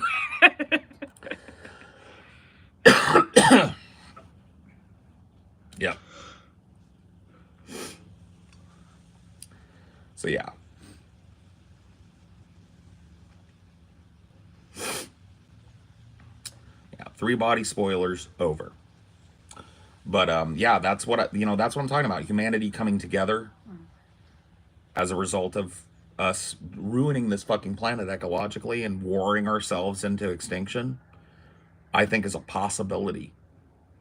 And if we keep developing this AI technology, even if it's along a capitalistic and militaristic track, it may be of sufficient complexity by the time that we reach this fucking mass realization on this planet that we're all dead in 100 years, that we can turn it over, that we can say, we can't do it, please help us. That machine may be our Trisolaris, you know?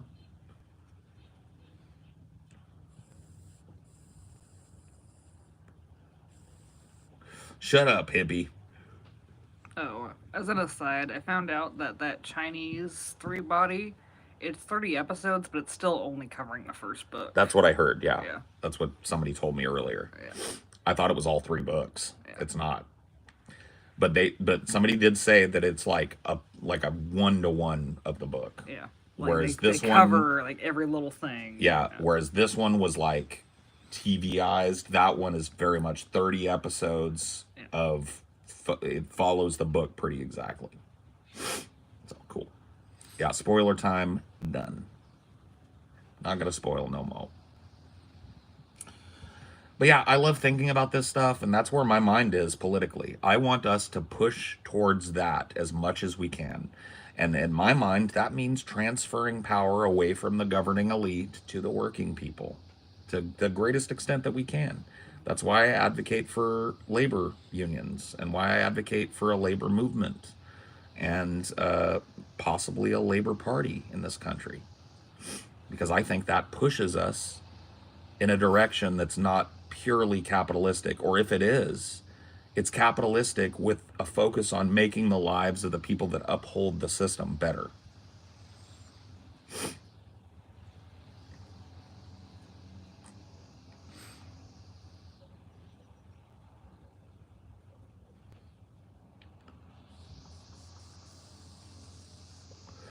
There are all kinds of crazy ideas.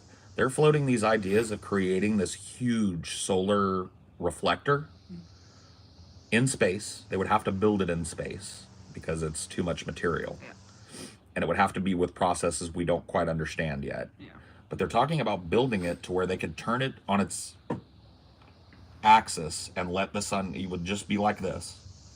But on these days where the radiation was too high, they would reorient it so that it was reflecting like 70% of the sunlight that was hitting a certain part of the globe at any given moment. Mm-hmm. They're talking about having groups of these all around the earth that regulate the temperature. Yeah. Possible. There's also the plan of like just filling the atmosphere with gas that blocks the sun too. And yeah. Dimming worlds, like when the big volcanoes came off that cooled the earth. Yeah.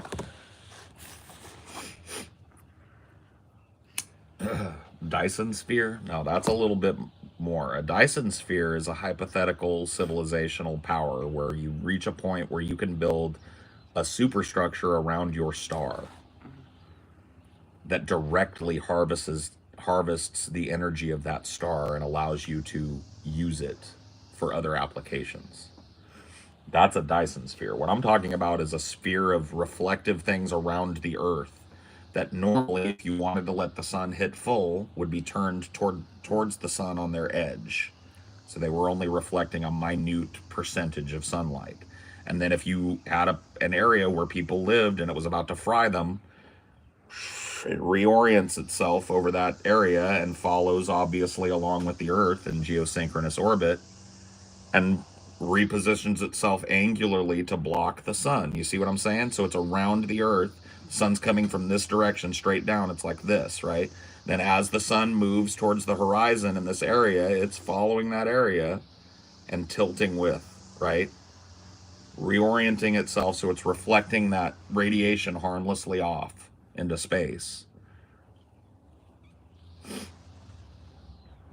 But this is all theoretical, and it may require this machine that I'm talking about to build this.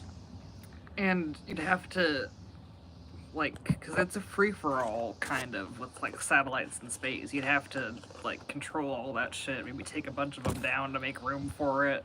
Or put them all under one banner. Yeah, some of them decommission and some of them reposition, but have them all working into one data bank and not be to spy on one another, but like monitoring like right now the planet. It's too chaotic to put anything else on top of it. Yeah, no. The idea of a giant space manufactory in orbit around Earth is fantasy. The moon is not. If they can build a heavy manufactory on the moon that can launch things into orbit, it's way less energy to get something off of the moon and into orbit around the moon than it is the Earth.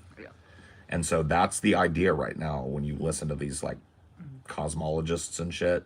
Our next step as a civilization, if we're going to survive, is building a heavy manufacturing plant on the moon. We still need to get our people on the moon again first. We've been dragging our feet. I think, the honest truth that we kind of came to is not that we don't know how to get to the moon again. It's not like we forgot. It's just that we were hella reckless when we did it the first time. It's obscene how rickety and weird the spaceships that we sent people to the moon were. And the fact that we succeeded as many times as we did is kind of fucking crazy. There's a reason why they called these dudes space cowboys. They were going into the unknown on a rickety fucking thing that nobody knew if it was going to work or not. And they did it willingly and happily. But any one of them could have died. A lot of them did. A lot of people died in space. More people in other countries than in the United States. But there are multiple people that have been lost in these space missions. Most notably, probably the Challenger disaster, where just like, I think it was 6 or 7 people were on that. And teachers. Well, there were 2 teachers and then 4 astronauts.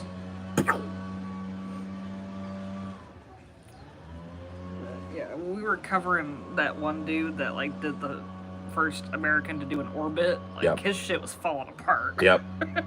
Your phone is like 10,000 times more complex and powerful than the computers we sent people to the moon on. And 10,000 might be understating it.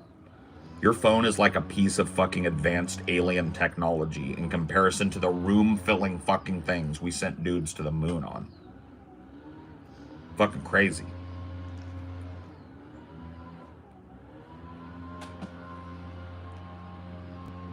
They had to do all these corrections themselves to the trajectory. Yeah, there was a lot of manual stuff that they had to do. The Apollo 13 guys had to manually fly a wounded lunar module back to the Earth.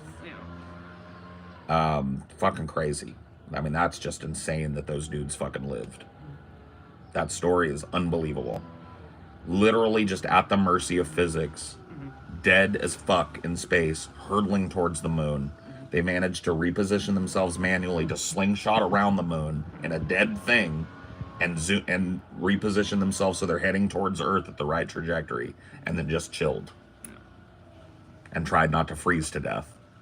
So yeah, that's the biggest hang up, is like we're not as willing to be as reckless anymore. No. Not only that, but like it's the money thing. So we had an impetus to do the space thing because we were in the Cold War. Russia was doing it. And we saw it as a huge deal that we plant our flag on that fucking moon before they did. No matter what the fucking cost. That was the driving factor. What's the driving factor now? All the rich people are rich. Russia's not going to make a base on the moon anytime soon. Neither is China. What do we care? Soon as that becomes a thing, then soon as China, hands on deck. China puts a couple of people on the moon and builds a little structure, it's over. It's over. They're going to start being reckless again. Oh, they're going to be more than reckless. And it's going to be crazy, too. But that might be something that helps to save humanity a little bit. That might be something that's totally capitalistically and nationalistically done. But the technology leap that's going to happen in our space program because of that might be something that we use to save the species 1,000 years in the future. Because right now it's just kind of in stasis because no one really sees the payoff. It's not in of stasis. I mean, say what you want about him. Elon Musk's fucking Titan rocket or whatever is actually a leap forward. It lets us reuse these rockets that used to just blow up or fall into the ocean. But I mean stasis in terms of like we're not like aggressively planning anything. Like we just kind of have this moon plan that's been pushed and pushed. There's pushed. plans. Yeah. There's plan. We just don't know them. Yeah. There's a whole military fucking thing because they know that China has been doing the space program shit, launching fuck tons of spy satellites, doing the whole nine. They know that China knows how powerful it would be if they established a temporary base on the fucking moon that they were sending supplies to. And if they start working towards that, the United States is going all hands on deck. And it's going to be crazy. You think they have like well, they have a whole plan. Planned, yeah. Like it's just a matter of implementing it. They just can't sell it yet. I think it's theoretical right now. Yeah. I think it's theoretically possible right now, but nobody's pulling the trigger on the $1 trillion plan until it's time. But when it's time, we're going to have a base on the moon. There will be people living on the moon in the next 100 years. You heard it here first, folks. I probably won't see it in my lifetime, but maybe. I might live another 40 years. Maybe, with medical technology and all that shit. And if I do, there's a good chance.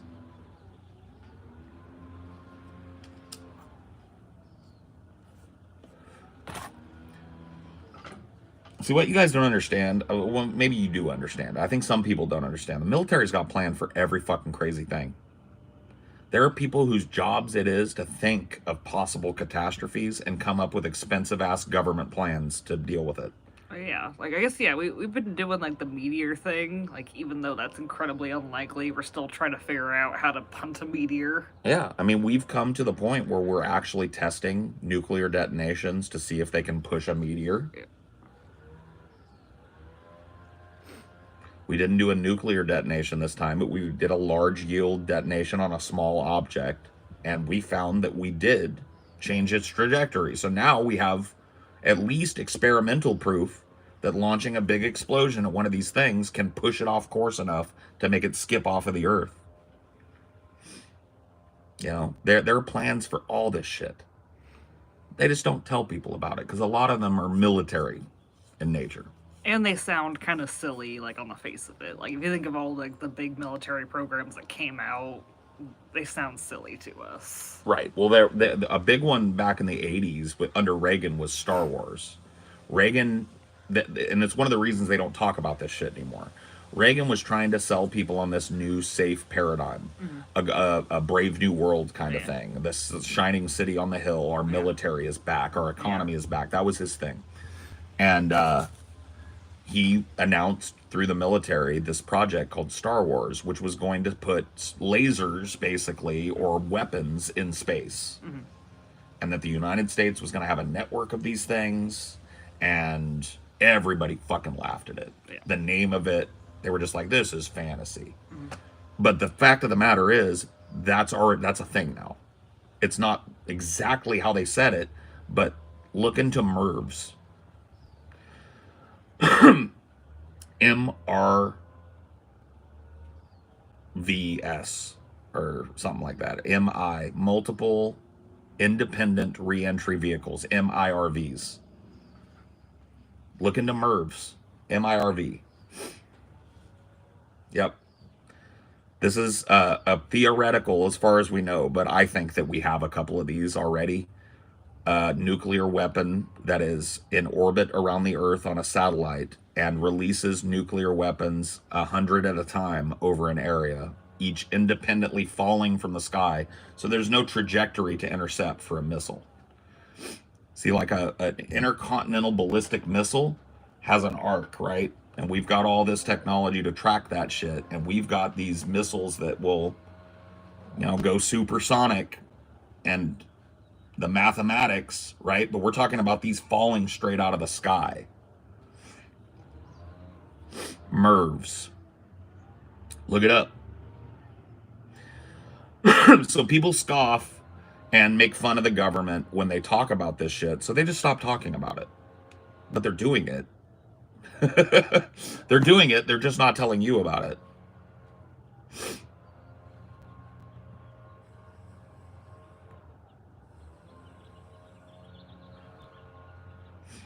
Yeah.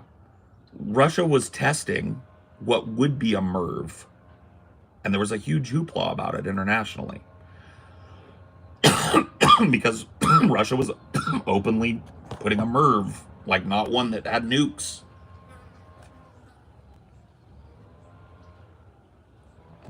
Called it the Peacekeeper. The Peacekeeper. Yep, here it is. I don't know how much you guys can see it. That is the Peacekeeper MIRV.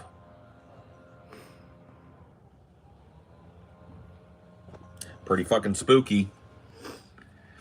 Peacekeeper. I love that something that's going to destroy a whole swath of the planet is called the Peacekeeper. Yeah. Dorp it now. Yeah. Dorp the nukes. The Peacekeeper. I know, right? What a fucking nightmare we live in. What a nightmare escape. The Peacekeeper.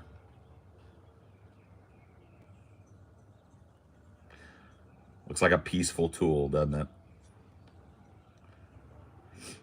Now, I was talking about this, I think, on the last one. The point of these is even scarier because they're not necessarily meant to hit the ground or blow up near the ground. These MIRVs will blanket an area and explode in the upper atmosphere, which creates this gigantic electromagnetic pulse that's focused right at the ground, fries everything non-mechanical. Your clock, your phone, your computer, your car, if you've got a car that was built in the last 20 years, dead. That is worse than if these little nukes hit the ground. You still get the fallout. Now it's just blanketing the whole area. And there's no way to communicate in or out of the entire area. And nothing works. It's fucking chaos. It's like the zombocalypse. People will kill each other just out of fear. So that's what a MIRV is for. Not blowing up a city. No. Just destroying an entire area of the world by destroying its electronics. Every transformer in that area blows all at once. So every wired transmission of electricity goes out. Generators last another 5 or 6 days if you've got a stockpile of fuel. And even those will only power analog electrical devices that you put up after the EMP. And a lot of modern generators have digital components to them that'll be fried. They won't work. So you'll have to have an old school diesel generator and a couple of drums. And you'll have to be ready to rewire something to have electricity. And then you're on the clock. How long can you run it on a couple of drums? Life support machines, hospitals go dark. Military bases go dark. Jets are just lumps of metal sitting on the fucking tarmac. All of our weapons systems for tracking things and countermeasures done. All our drones fried and falling out of the sky. Terrifying, right?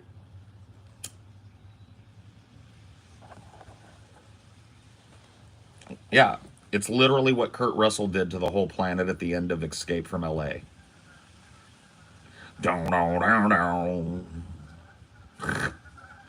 What did he say at the end of it? Welcome to the human race. Welcome to the human race.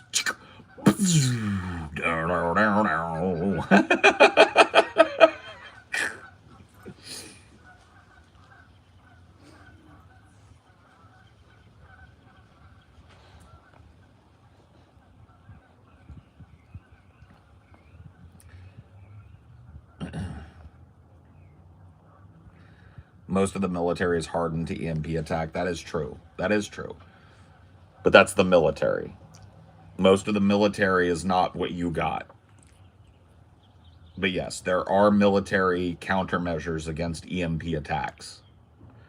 They will not be 100%, and there are certain aspects of the military that are completely unshielded due to weight requirements, like fighter jets.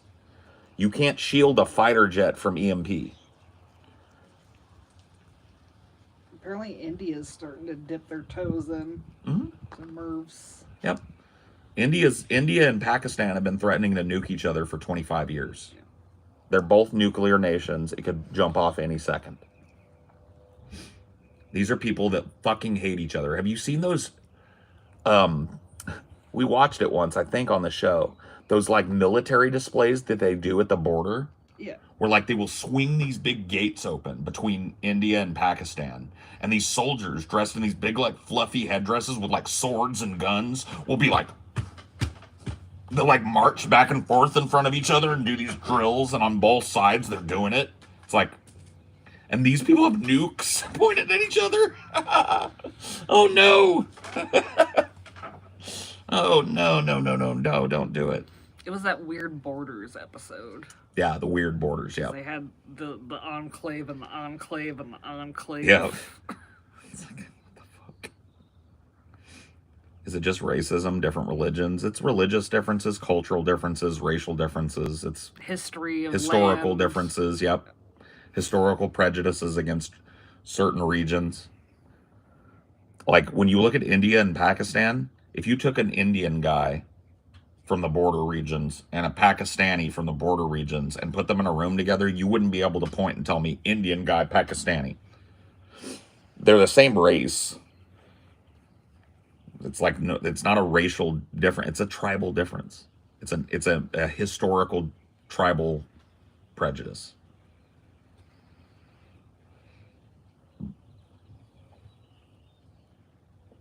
I mean, they're so culturally similar that when they do that stupid, to me, it reminded me of like birds when they're doing those like aggressive displays. When they do that, the dudes are dressed exactly the same, and they're doing the same shit. Like their culture is so similar that when they do these like military displays against each other, it's like watching two armies. They're just wearing different colors. You know, like it's like, but they're the exact same thing. So, like, it's not even a cultural difference. It's literally just a tribal It's historical conflict. Beef. Yep, historical border beef. That's all it is.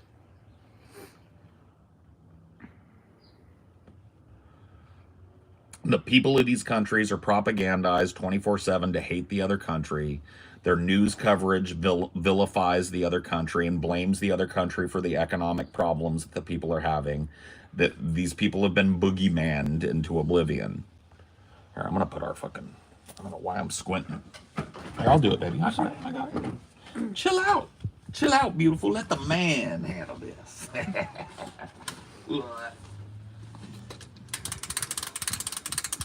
Oh, I think I'm going the wrong way. No, I'm not. There we go. They really needed to put this somewhere else, I think. Yeah.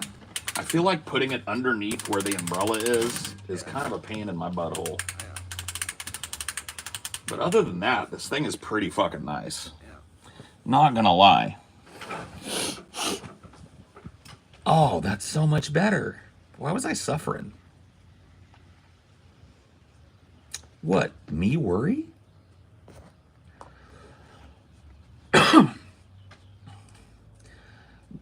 Amelia, you're gonna hate this. What? I've been thinking about tattoos. Yeah.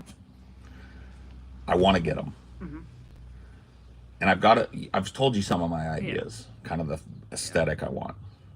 I want to get something with Alien. I want to get something with Dune. I have some really cool Dune ideas. I think this hand, I want to do a planet thing down my arm where it's like on my palm is Arrakis, and I want to get like a really like not photorealistic, but you get what I'm saying. Like I want it to look like a planet. Arrakis, Caladan, Giedi Prime, Shaddam the Fourth. Just have the planets here, maybe like with space in between them, and some other things like I want to get that here. Fuck, that would hurt so bad. I'm fine with it. Trust me, I deal with pain all day, every day. I've had a tattoo. I sat for 6 hours straight on the tattoo that I have. Which probably shouldn't have taken 6 hours. Should not have taken 6 hours, but if you look at it, you see why it did, because she drilled the fuck out of me on the black lines. She fucked me. I sat for 6 hours. It was her first tattoo. I got it for a song. I've been through it. I know that's not the most tender area, but trust me, I'm in pain every day. I got a high tolerance. So that's what I want here. On this hand, I'm not sure. I want something that'll go around my watch so that my watch isn't covering up half of a cool tattoo. Mm-hmm. But one of the things I'm thinking about getting somewhere, you're going to hate this, Alfred E. Newman. I don't care. You don't care now. Look up Alfred E. Newman. What? Me? Worry? You'll care when you see him.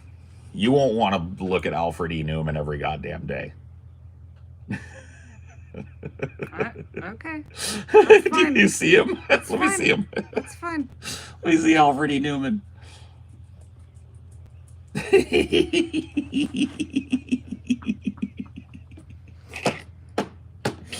I love Mad so much. When I was a kid, my dad had these Mad anthologies from the 60s that he bought when he was in the military. And they were like paperbacks with the old Mad comics, like just anthologies of them. And Alfred E. Newman is like a character from the Mad magazines. I think he still is, honestly. But I fucking love him. I got dumb tattoos. No, you don't. You got cute-ass tattoos. I got a cat riding a unicorn. Which is cute as fuck. I got a butt heart. You got a butt heart, yeah. And you the got other one was a flower. You got a flower. Yeah. You got cool tattoos. I only got one. And I got it when I was 20. And it looks pretty raggedy. I want to get some tats. Thought those magazines were discontinued. Maybe they are. I don't know if they quit doing Mad. And Cracked was another one that I read when I was a kid.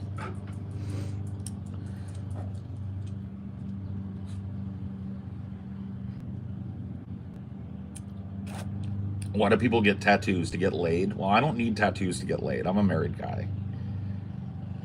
I've talked a little bit about why I want to get the tattoos. Is because I don't like looking at my hands. My hands are very scarred up from my years of work. I've got lots of burn scars on my hand. I mean, it's hard for you to see, but every time I look at my hands and arms, I'm kind of like, damn.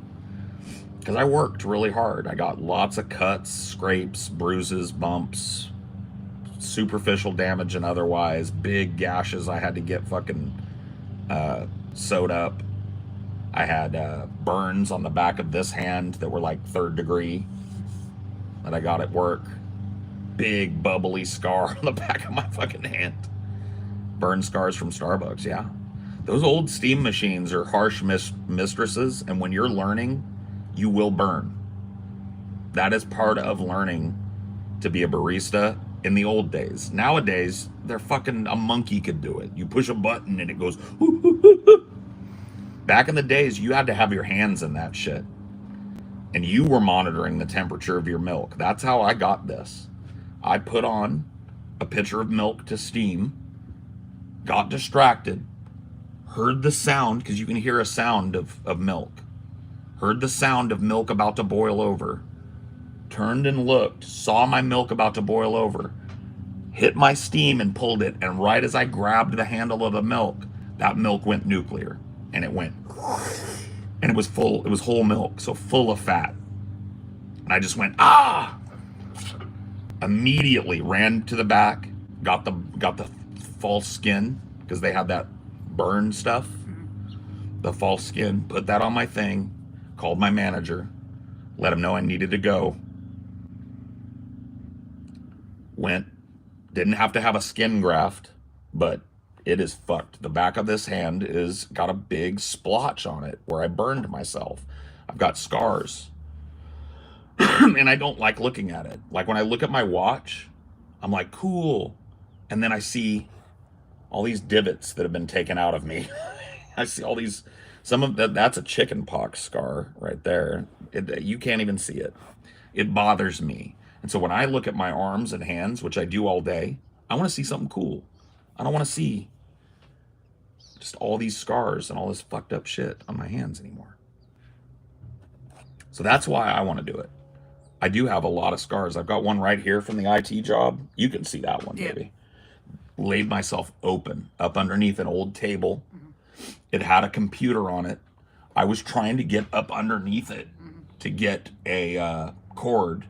When I grabbed the cord and pulled, I put a little bit of pressure on that joint, and it was a fucking old table from like the 70s. And my wrist was right up against the metal part of that, and it went and just, I was, pulled it back and just blood. Had to go. Had 5 stitches right there. And I've had that scar forever. Well, for years now. 18 years. That was an early one. But that was another job where you were kind of, when I get the scars lasered, Because then it's not cool. yeah. You're gonna pay Tattoos are cool. twice as much, and it's just gonna be Yeah. like nothing. Tattoos are cool. And yeah, scars are tricky because everyone kind of has their own little like keloid tolerance or whatever. Yeah. I mean, I just have it's a skin tone thing too. Yeah. I have a super pale Irish skin tone, and so every scar I have really sticks out to the naked eye, especially this one. I hate this hand. I hate looking at this hand. It just is, it's gnarly, man, and it makes me remember that injury. But it's, my skin is all puckered there, and you can just see where it was damaged. And I don't like looking at that. I would rather see Arrakis. I even want to do some shit down my fingers eventually. Like, I want to get the stuff here done first, backs of the hands, forearms, whatever I end up getting there. And then I want to go in and have little things done down my fingers on at least one of these hands. Because my fingers are all fucked too. Look at here. That's a huge burn that I got. That was a different burn at Starbucks. That was a more superficial burn. It's a steam wand burn. So you do this thing where you, and then you have to wipe it. Otherwise milk will dry and crust up on your wand. So you've got this towel sitting in a sanitizer bath. I grabbed my towel. I'd just been fucking like 5 milks. It was during the rush. That steam wand gets not red hot, but hot enough to take your skin off. I went, grabbed my towel out, went to wipe it, and I didn't have the towel fully in my hand, and this finger went up against that steam wand, and it was dry. It just like took a whole fucking layer of skin off my finger. Now that top of that is all shiny and puckered. It's just, you know, it's little things.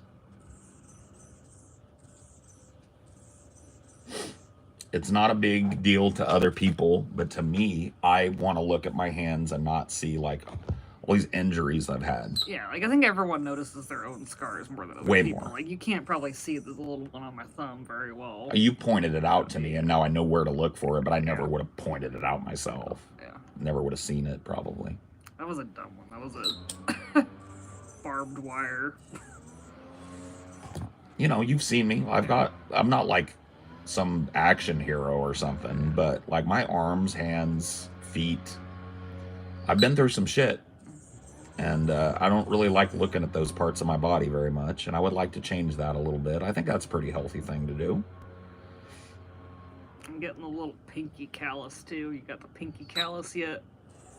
From what? From your phone? Maybe I don't hold my phone the same way. I have a writer's callus there, and it's very much worn down because I just don't write anymore physically, you know. I got it on the other finger. Yeah, you've got it on the proper finger because you hold your pencil correctly. I hold mine like a monkey. Look at this. I'll pretend this is a pen. This is how I hold my pens to write. I never learned to do the like proper way, which is this, I think, right? I do this. The teachers talked to my mom about this. They were like, he is never going to have nice handwriting if we don't get him to do this. And my mom sat me down and she was like, Peaches, I want you to write out the alphabet for Mama. And I did. I grabbed up my pencil and she watched me and I did A. And she looked at it and she was like, I can read this fine. And that was it. So that's how I write. And that's what gave me the scar right here on my middle finger. You can see the bump because that's where the friction is. Well, I think I do it differently too because I do cursive more than you do. Well, yeah, that's how you're supposed to. Yeah. So this is how you're supposed to hold your pencil. And it gives you way more like control, you see. When you do this, you're kind of like at the mercy of your wrist a little bit. And pressure on your finger.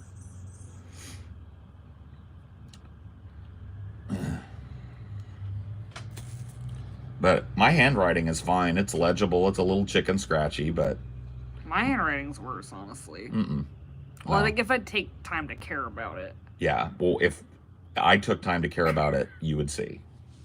Yours is better and more legible and nicer than mine. You've written me a couple of things. I have your nice notes. Way better, way more legible than the best I can do. I have it very, but it like makes it unmistakable too. Like a note from me could be used as proof of life because anybody that's got another note from me could hold it up and go, that's Paul.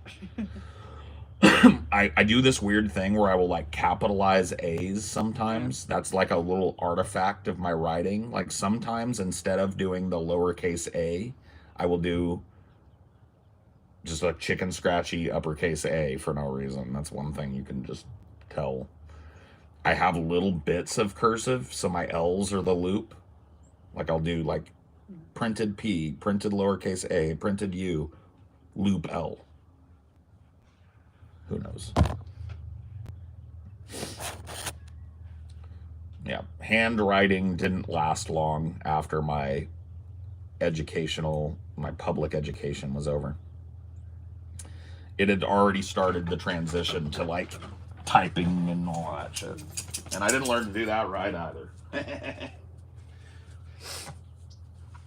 was just born right in the middle. Yeah. People didn't care about writing anymore. And they didn't care about typing yet.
Here, little bug-eyed boy.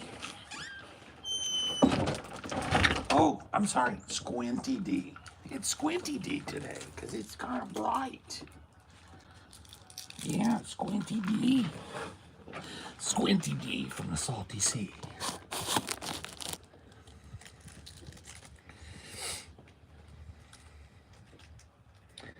Do you want to let people say hello? Come see. Come see. Come on, come see me. Let people say hello to you. They love to see you. They want to see you. Every day they must see you. Because you're so pretty. It's true. And you're so sweet. It's true.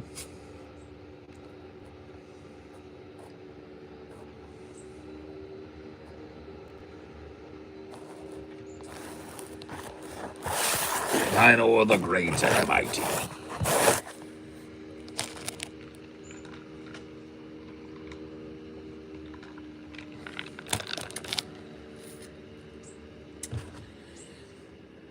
Signor Dinore. Signore Dinore. It is 10:12. It is 10:12. Oh, my watch is badass, y'all. I love having a watch. It's so cool. And this watch is just, it's fucking fascinating. This watch has super luminova on it. So I went in right now and I keep my house kind of dark. I don't turn on all the lights and shit. So I went into my bedroom. I've got like blackout curtains on my windows, so it keeps it dark in there. I went into my bedroom to cut through to go to my bathroom. And this fucking thing lit up like it's like neon green Lume with orange Lume on the hands. It's so fucking pretty. I was just like, damn. That is so cool.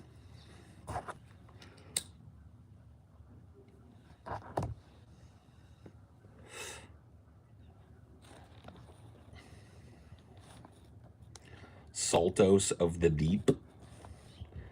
I got fucked on by teachers in high school when I broke my dominant hand for handwriting. Wish I could go back in time, point out half their students could barely read and write.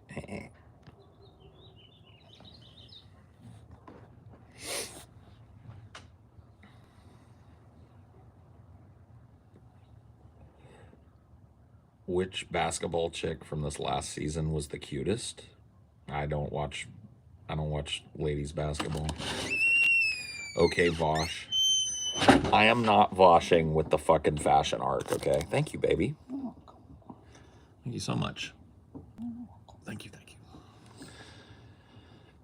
Non-crazy pills going down the hatch.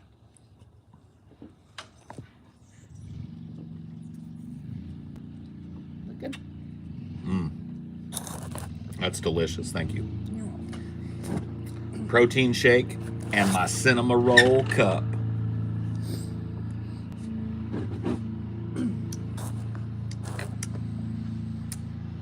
That look yummy. It is. What's it all got in it? It's got acai. It's got kale. Got blueberries. Blueberry. It's got apples. It's got strawberries. Strawberries. Kale. Yeah. Acai. And like a vanilla protein shake mix. Yep. Vanilla protein Milk. powder. Yeah. And some milk. Pretty good. It's pretty much the only thing I could eat of any substance in the morning without feeling gross about it. So that's what I do now. You want to try like the more tropical mix next time? Can. It's got like all the same like functions or whatever, just tropically. Yeah.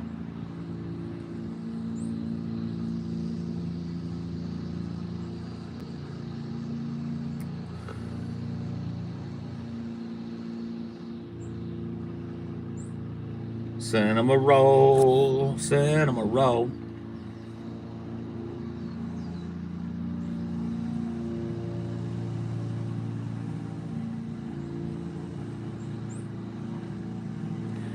I love breakfast food. Hold up. I gotta correct Johnny. I love breakfast food, but I'm not undertaking a 4-pan cooking endeavor right after I wake up. LOL. You do not need fucking 4 pans to make breakfast. That's a 1 skillet affair. I know you're single as fuck, Johnny. So you ain't cooking for two. You get yourself a nice big skillet, see? You crack 2 eggs in it. Now you're frying your eggs. Okay? You throw down some bacon in it. 2 strips, 3 strips, whatever you want. Now you're frying your bacon. And that bacon grease is getting up under your eggs and making them sizzly and tasty. Then you throw down some fucking hash browns that you made the night before. You shredded up some potatoes with your fucking grater. You got yourself a little bit of fucking olive oil, salt and pepper. You got that in the fridge. You throw a patty down. That's 1 skillet. You flip, you flip, you flip. You let all them fucking bacon greases and juices mix together. When that egg is flipped and the back is browned and the yolk is still nice and runny, you pull that off. You're done. It takes what, 20 minutes? 1 skillet.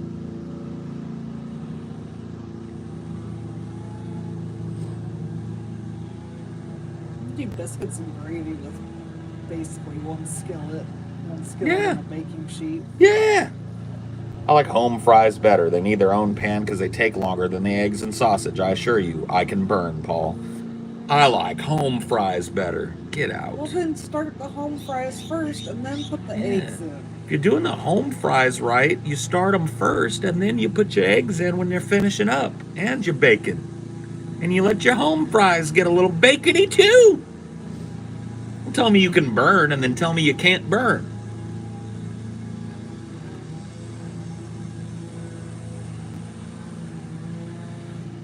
Ah, damn it. Motherfuckers need a country education is what you need. Or you can do stuff like that doesn't, like, if you just have a good non-stick, you don't need to, like, clean it in between things. Like, your hash browns don't stick, then you can take them out and have the whole pan to put some eggs in or whatever. No, sir.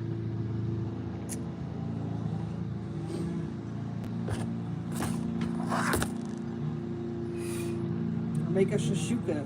It's like this kind of egg thing that you do in a cast iron. Migas is another one. That's the Mexican version. Migas has got, like, you cut up some fucking corn tortillas, it's eggs, it's hot sauce, it's sausage, it's potatoes. It's all mixed together in one big, beautiful skillet, all mixed up. And it's great. Migas. Cheese. You got cojita. Or cojita cheese. Inspired me to start thinking about getting some big glass jars on hand so I can use that to refill stuff like coffee cream or milk. Yeah, I mean, it's not a bad idea, but it's just like, how are you going to get the milk out of the, you know what I mean? How are you going to get milk or coffee creamer without buying it in a big plastic thing? I guess they mean like they can get bigger plastic things so it's less plastic per ounce or whatever, and then put it in a more manageable jar or whatever. So like if you got like a big, like 2-liter coffee creamer, you can put it in something smaller so you're not trying to pour your coffee creamer out of a big 2-liter. Yep.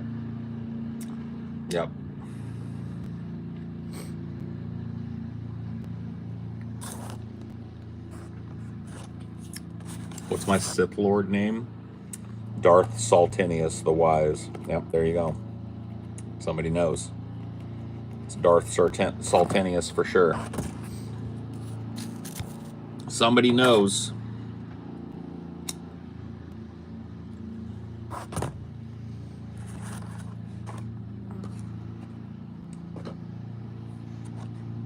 I can't stand the chicken fetus that clings onto the yolk. So I only eat egg whites out of a carton. Okay, good for you. I can't hate. I've got my own hang-ups with meat and shit. I won't eat a chicken breast maybe ever again in my life. Just ain't my thing. Yeah, your thing was let's overcook it to shit. Yeah, you had to cook it till it was shoe leather. But yeah, like because it's supposed to be like 160 something, it was like 185, and you're like, that's perfect. 185 degree chicken. Yeah, fuck that shit. I just ain't eating it no mo.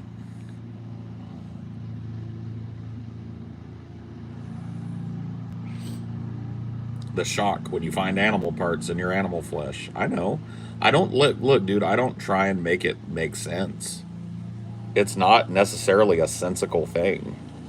Like, it's not necessarily based in anything that I would call like rational, but it's a hang up I've had since I was a little kid. What up, Paul? What up, dude?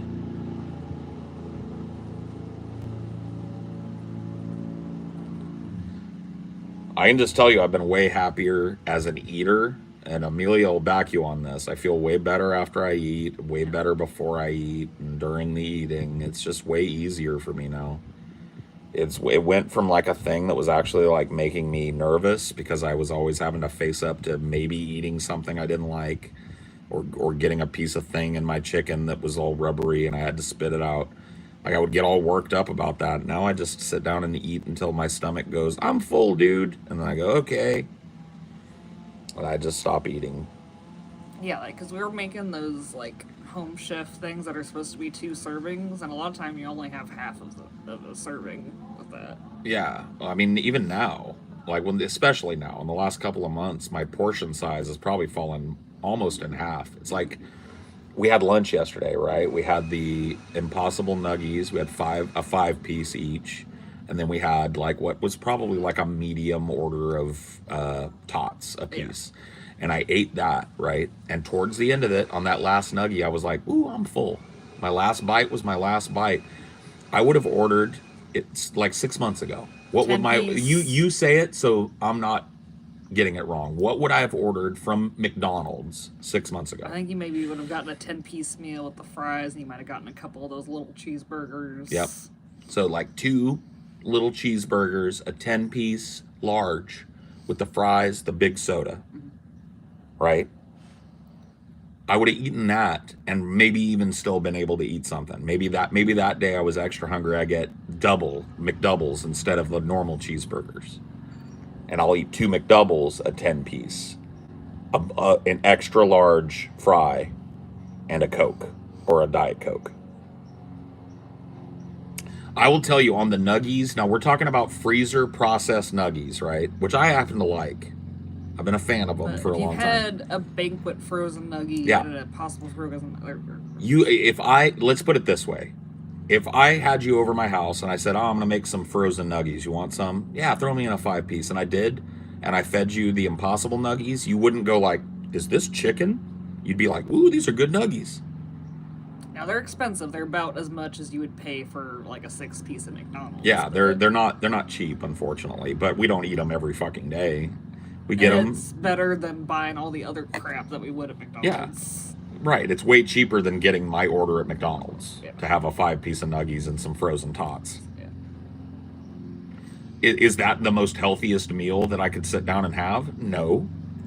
Is it anywhere near as calorically over the top as my order from McDonald's or getting a big Chipotle and eating? I used to get 2 bags of chips. Yeah. I'd get a big Chipotle burrito and 2 bags of chips. I wouldn't always eat the second bag, but sometimes I would. Yeah. I was overeating every time I sat down to a meal. And now, if anything, there are days where I maybe undereat. Not like out of mindfulness, just out of like, I'm not all that hungry, so I don't eat before I go to bed. And I only got 800 calories that day instead of 1,200 or 1,600 or whatever it is I've been getting. I'm not tracking it. I eat when I'm hungry, and I eat what I want. And you stop when you're full. And I stop when I'm full, and that's the diet.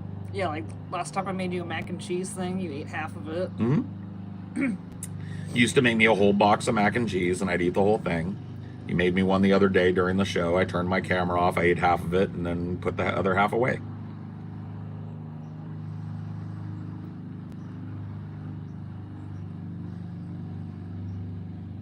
You can have half of those little gelatos now. I haven't even, like the whole sweets thing. I've never really been an over-the-top sweets guy, but in the last 3 years, I was cramming sweets because it was just like calorie-dense, energy-dense, quick burst of energy food. I don't even really crave sweets anymore. Like, this is too sweet. Not too sweet, but this is like enough sweet for me. You're supposed to add sugar to it, we don't, basically. Yeah.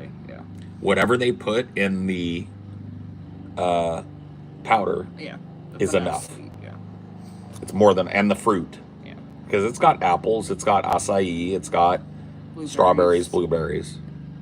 That's way more than enough sweet for me. So we've got like, we used to go through these little pints of gelato. Yeah. And I'd sit down and I'd grab a pint and I'd go to my computer and I'd eat the whole fucking thing in a sitting. We've had like 2 of the same pints of gelato sitting in our freezer at least 3 weeks now. Not 3 weeks. Maybe like 2. Yeah. But whatever it is, I'm not eating them. Finishing up the other half of the raspberry one that Yeah. we had last night. I just don't want it. Like I'll have a few bites of it and it's nice, but I don't crave it like I used to. But I put that down to just like getting better sleep. I think a lot of my like desire for those big giant calorie dense meals was me just being on E all day.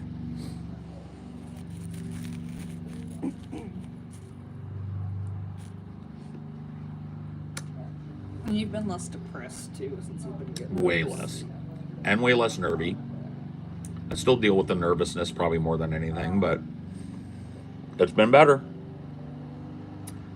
You have aspirations to be a homeowner when prices are not ridiculous. Yeah. Right now, the interest rates, it's absurd. The interest rates alone keep me out of the housing market now, but yeah. Like, in a perfect world, we would have just strong-armed the landlord at that place, our last place, and just said, we're buying it now, before her kids could have came in. I think they would have swooped anyway. Yeah. I think they were already eyeballing it by the time we moved in, and they would have, like, if they would have said, "Oh, we're selling that place," they would have been like, "No, Mama, don't do it. We need it." I don't think we ever had a chance at that place. I think we were enticed, and I think those old people, maybe in good faith, wanted to sell it to us, but those kids were never gonna fucking let it happen. But yeah, even then though, we would have paid too much for that house. Yeah. Interest rate would have been way lower though. Way lower, yeah. But we still would have paid too much asking price for that house. We probably would have paid $380 after closing, and we would have needed to put another $50 at least into reno and the well and all that bullshit. We'd have to figure that out. I'd be bitching at Zeke every day about the water. Yeah. When are you hooking us up, man?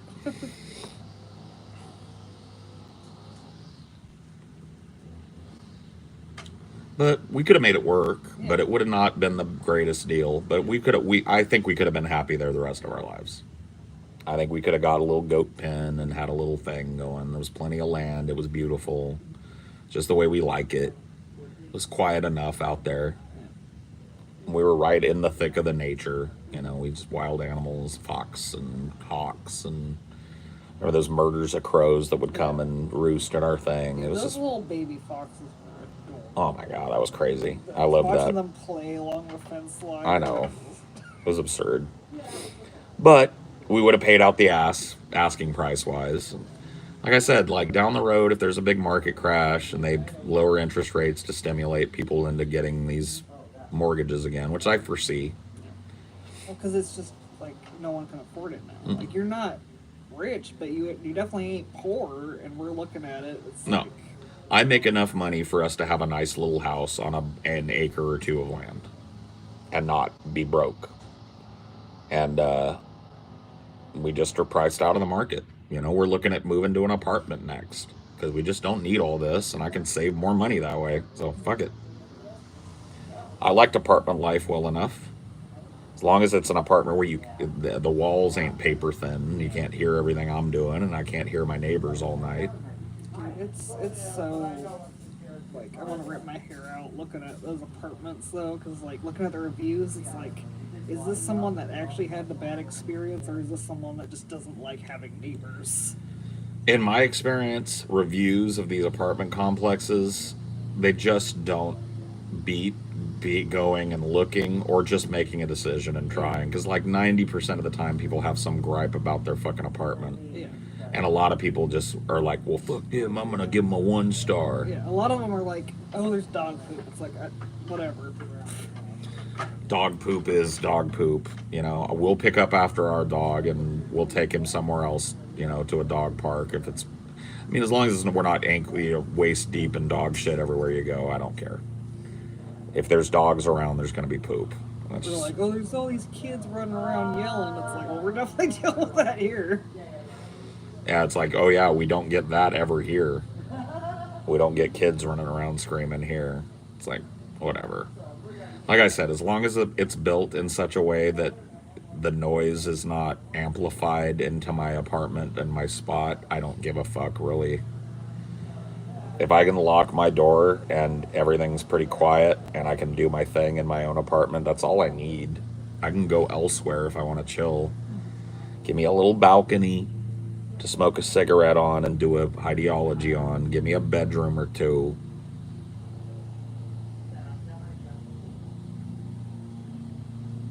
And the fees some of these places have too. Like I looked at one, it had a $800 deposit, Mm-hmm. a $500 deposit for the pets. And So then now it had you're- a non-refundable $500 fee for the pets, and a non-refundable $300 administration fee For the pets, or just for on just top. getting in. So that's like $2,000 to get into the apartment. Yeah. If you got and pets. half of it you can't get back. Right. What a work. Administration fee. What a work, dude. What a total work. Costs $300 to write up a lease.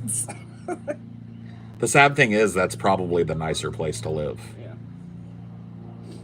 But yeah, that's bullshit. But it is what it is. I want out of this place anyway. And out of this state. Or at least out of this fucking area for a while. I'm done with the fucking valley. I don't want to do a whole nother fucking 2 summers here. I can't do it. One more summer's all I got in me, and by the end of that, hopefully we'll be moving somewhere, because I'm done. I'm over it. Too hot, too dry, too sunny, too bullshit. But yeah, what I've noticed is, like, when I was looking, because we're looking at 2 cities, like, kind of on either side of a state, the one further north, they had more of those, like, admin fees and non-refundable fees and shit. It's going to be nicer up there. Yeah. That's just all there is to it. And so they're going to, like, the median income is probably a little higher in that area, and so they want to charge you more. I'm willing to fucking, I mean, we're lucky that we're in a position where we could probably do that if we saved up. It's fine. It's not going to break the bank to get in there. I don't like having to do it, but if the area is nice enough, I'll fucking acquiesce. I've had to do shit like that before to get into places, so it's like... Overall, I think I've narrowed it down a little bit better. I can show you that later. About it. Yeah. Well, we'll take a look. We need to look and kind of like... We might even need to take a trip Yeah. and get our eyeballs on it. Yeah. We'd visit and stuff, make a visit trip out of it and just do it. We're almost, yeah. April was like, well, we got fucked up last time. But if we do May, I think we'll be okay. Or June. Yeah, May or June, yeah. We'll figure it out. We'll drive up, do the long trip, stay a couple of weeks maybe. We'll figure it out. Check out the area, check out the couple of complexes, see which one we like. Maybe even get it locked in if they'll let us. Come back, get our packing, get our movers, the U-Haul loaded up, get our shit on a tow bar, and up we go.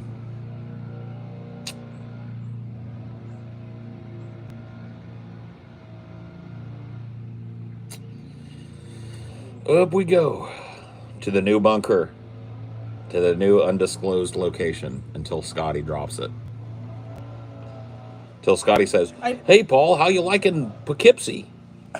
I know he doesn't mean it. He doesn't. He's He just, not. It doesn't hold the same place in his brain. He doesn't care ultimately. Like, Yeah. so it's not his. Yeah, it's not his fault. He doesn't do it on purpose. Yeah. It doesn't hold the same place in his brain as, like, because it's not like he tells every secret about you. It's just it No. doesn't occupy the same place No. in his brain as, like, some personal shit you told him or whatever.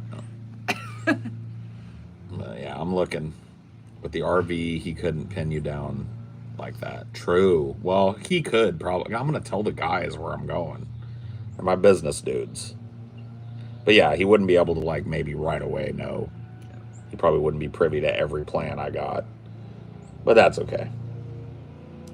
For a while at least, it will be the secret location. People will be able to figure it out just due to, like, the sun being up at certain times. They'll be able to, like, oh, Paul's in this part of the planet. People are smart, man. People can look at, like, I bet you a smart person could just look at this picture right here, see that fucking deciduous pine tree back there and that palm frond next to it and go, he's in California, probably the valley. You really don't see that mix in a whole lot of places. Not a whole lot of climates support that mix. So right there, a smart person is going to go, okay, Paul's in California, probably the valley, probably in the foothills or near them. Because you got to have a little bit of a hint of elevation to have those pine trees flourish. But you got to have a nice hot climate to have those palm trees flourish. There's only a few places in America that can support that, and then a very few that have it. It's like Arizona, there are probably some places in Arizona where you can get this mix, but you don't. California is just like, we want all the palm trees. Yeah. I think the most absurd one, remember there was like that row of them, like in the middle of some farmland and shit? And Modesto. The Modesto row. Yep. GeoGuessr pros would figure it out. Oh, yeah. I mean, like, that's the thing.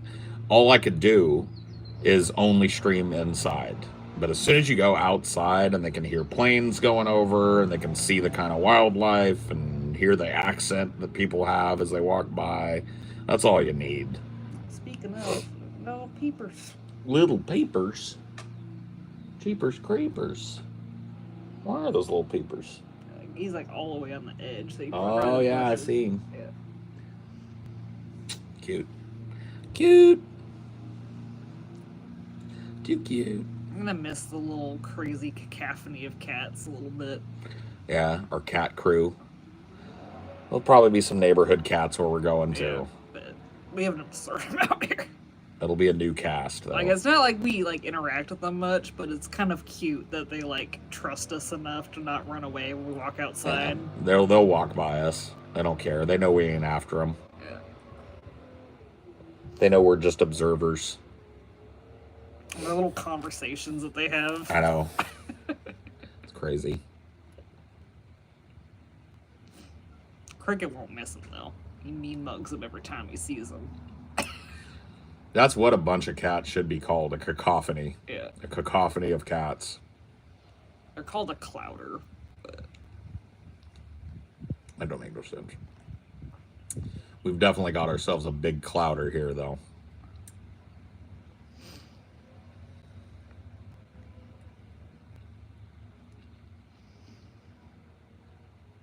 I don't know. I'd say there's probably at least 8 distinctive ones that hang out around here. There's a guy on TikTok who finds people with minimal info to show how easy it is. It's crazy how accurate he is using the weirdest landmarks. Yeah. It's one of those things. Like, if I really, like, when I am doing, if I end up doing the RV thing, I'll be off grid for a lot of people. You might find out where I was, but I'll be gone before you know it. But that requires me moving constantly and keeping it on the DL on the shows and stuff, not mentioning where I am, making a point. If I'm careful, it would be pretty hard for somebody to pinpoint me.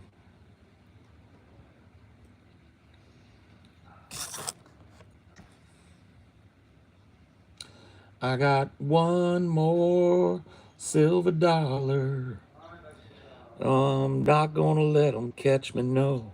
Not gonna let them catch the midnight rider. Doo-doo-doom-doom-doo-doom.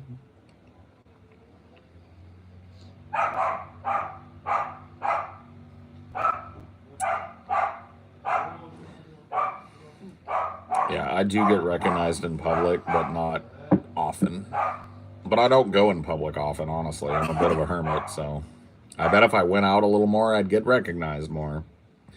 It's pretty easy to spot me. I cut a pretty recognizable profile, and my voice is pretty easy to hear. It carries.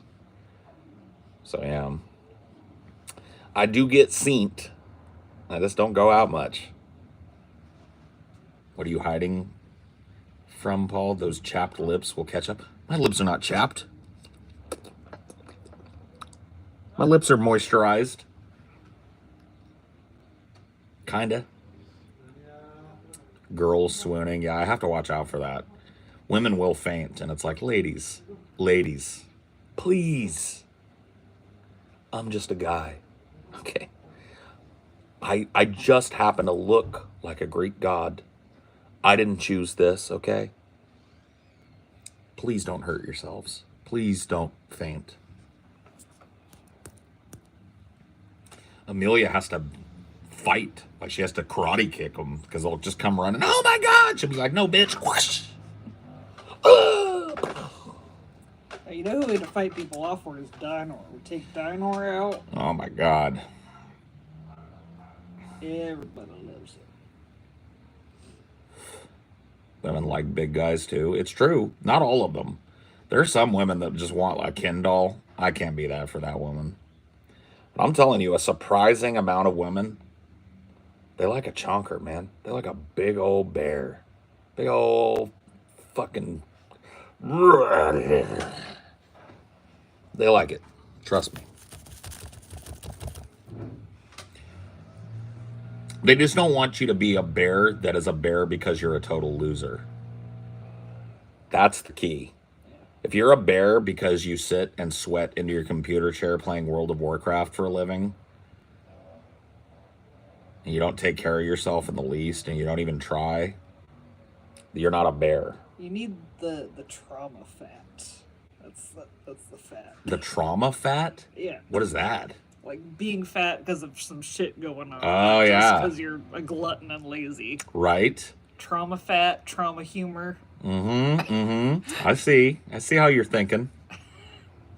You guys are getting a crash course inside the mind of a woman.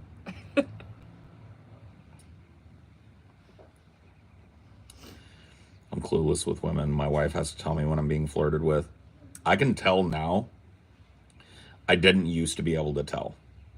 I used to be really like unaware of it, but now it's like a beacon when it happens. Like at the meetup, it's nothing inappropriate, but there were some girls and some guys there that they give you a certain kind of look, and it's not just the, oh my God, I can't believe this dude is here and I get to meet him because they've watched me for years. It's like there was a couple that were giving me the fucking, shooting me the business, okay? Let's just put it that way. And it was like a fucking, it was like a beacon on their heads. But that, I think, just comes with like age and experience and shit. I used to have a real negative view of myself. I still do. But part of like not being able to recognize that was wrapped up in the, like, I would rationalize it from their point of view. I'd be like, they don't want to be with some dumpy little mushroom like me. They want some fucking Chadwick. They're just being nice. You're misinterpreting the goo eyes for niceness. But like, that was a real problem for me in high school. You were turning down chicks left and right. Not turning them down. Just like not, because like a lot of women need you to make the first move. Yeah. You made the first move, kind of, but not really. Like it was different. You sent me some casual booty pics. That was not, you weren't necessarily trying to get in a relationship with me. Yeah. But I initiated like going to the next level with you. True. You floated like some feelings, but you didn't. But I was the first one to float it. Yeah. Like, I definitely told you what was kind of going on in my head before you told me. I remember you corrected me. You were like, it is my boyfriend's job to worry about me that way. You're not my boyfriend. And I was like, damn. I'm sorry. No, it's cool. No, it was good. It was boundaries, right? Yeah. That's just not where we were. But, you know, like I would not have been comfortable being honest about that and upfront about that 20 years ago, 30 years ago, you know.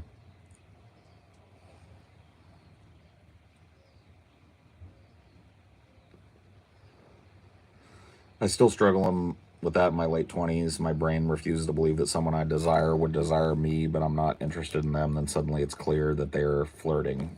True. I guess maybe that's true. Maybe that has something to do with it because I'm not looking in that context.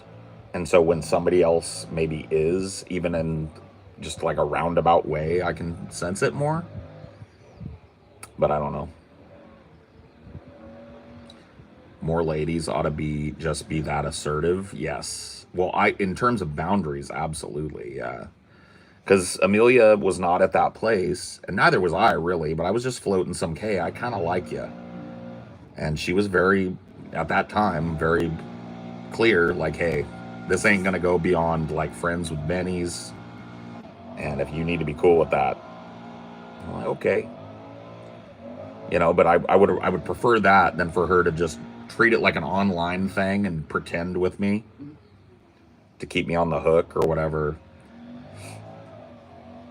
It was weird, but it's not like you were home wrecking.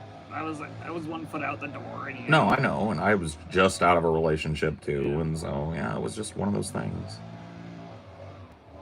You know, just like with you in your last relationship, I put down the gauntlet when shit got real. Yeah. Yeah. It was like, you know, something happens like that. That's been my thought process my whole life. It's like I'd rather be upfront immediately when I know something like that is happening and be real about it than be secretive and sneaky about it. I just don't do that. I'm not that kind of person.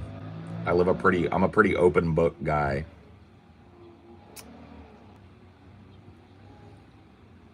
And yeah, now that I'm happy, I don't have any desire to send my butt to anyone.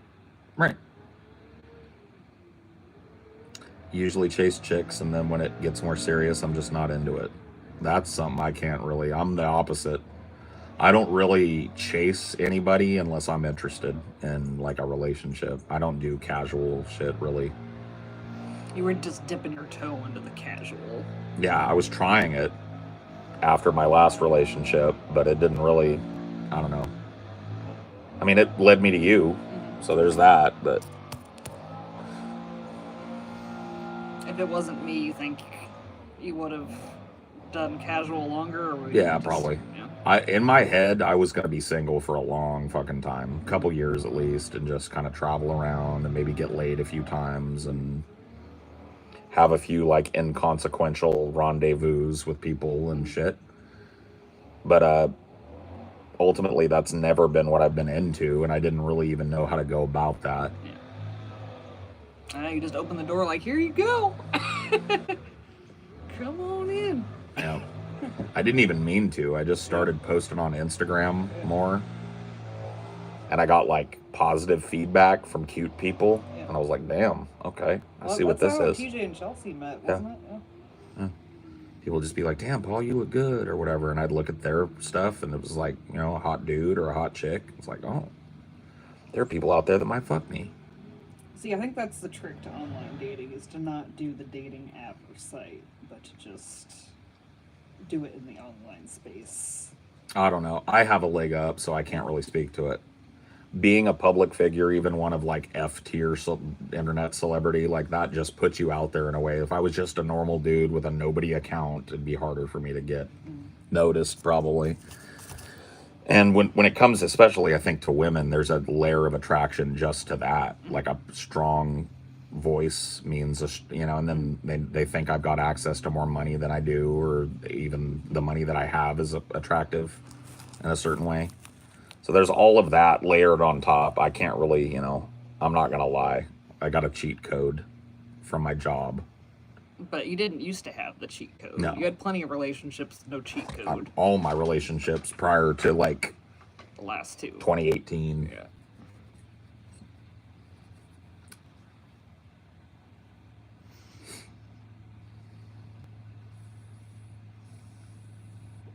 Don't let Paul fool you. He's rich as fuck. Dude, I wish.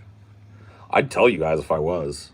The watches are saving and not spending shit on yourself for Like you, years. yeah, you guys don't understand. I do not spend money. I spend money on living, like my house, my car, food, my computer, my games, but I don't have a house full of neat shit. I do not buy myself stuff. Like this thing I'm wearing here, I've had this for 15 years. Oakland Raiders. This is from way before they moved. This was from around the time that they bounced off of LA and came back to Oakland the last time before they went to Nevada. It was like 20 years ago. This thing is ancient.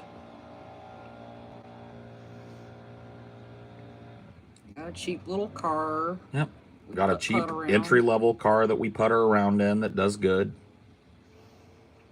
You know? I don't have the money to have a bunch of shit. And if I did have a bunch of shit, I wouldn't have no money. Okay, the gold-plated toilet was a little over the top, but like I said, I don't ever buy myself nothing. No. These watches are not thousands of dollars that I'm buying myself. I didn't even spend thousands of dollars on the 4 watches that I bought. It was a gift to myself for the hard work that I've put in. And saying to myself, it is okay to have a hobby and a thing that's just for you and spend a little money on it. Yeah, like what's the difference like between that and like if you'd gotten a console, people wouldn't have the same impression. No, if I'd have spent $700 getting a new PS5 with 2 games and 2 controllers and shit, people wouldn't even talk about it. But because I spent that much and a little more on a group of watches, everybody thinks it's conspicuous. It's just a choice. I don't have that PS5, you know? Like I don't. I won't. We don't have 3 TVs. Or a full Warhammer army. If I'd have gone with the Warhammer hobby and decided to buy a fucking whole ass army of Warhammer, people wouldn't look at it and go, that's a rich guy. Even though that's $2,000 worth of plastic and paint.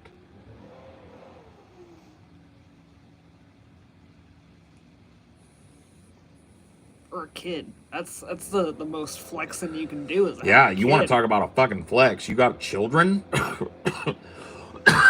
It costs $1 million over the course of a child from 1 to 18 to raise a child. That's a fucking flex. You want to talk about flexing?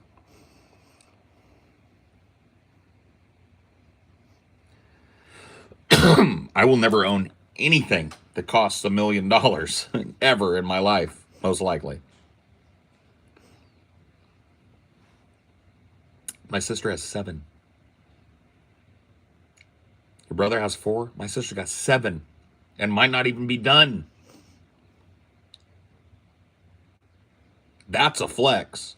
That's somebody you look at and you go like, okay, they got a little bit of money. They got some money. They have to. They're not Jeff Bezos over there, but you don't have 7 fucking kids and you don't got money. Or if you do, you're living way different than they are. How old is she?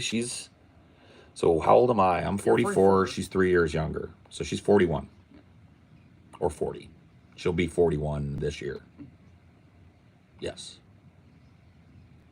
So I don't mean done. My mom had my 2 younger siblings in her mid-40s, so... Did you ever get pressured from your family to have kids? Absolutely. You know what I had to do? I had to get blunt. Because for years, my ex-wife and I tried to have children. Never happened. Went and got the fertility test done. Found out I'm infertile, right?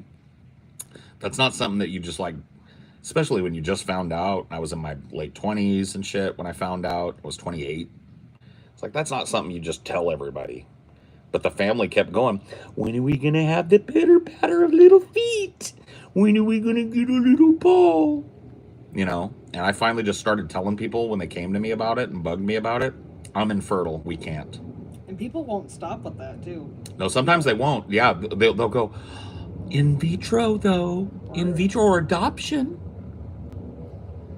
But that's how I got them to stop with me, is every time they brought it up, I'm infertile. We can't have children. We're not going to have children. Oh, I'm sorry. Don't be. I'm over it. But you're just barking up a dead tree. Yeah. Like, you think it was just the process that made you come to the realization? What do you mean? Like the process of finding out that it would be harder that made you realize that you'd never wanted it in the first place? No, it was the divorce. Yeah. Because when I first got with Ashley, she wanted children. We both talked about it, the in vitro and all the whole nine. It was after that, after some long talks with her and her kind of saying like, yeah, I don't really want kids either. And me going, yeah, neither do I. And at this point in my life, I was, in my 30s at that point, 35, 36. It was definitely the divorce and kind of changing my whole perspective on what my life could be over the course of those years that it really happened.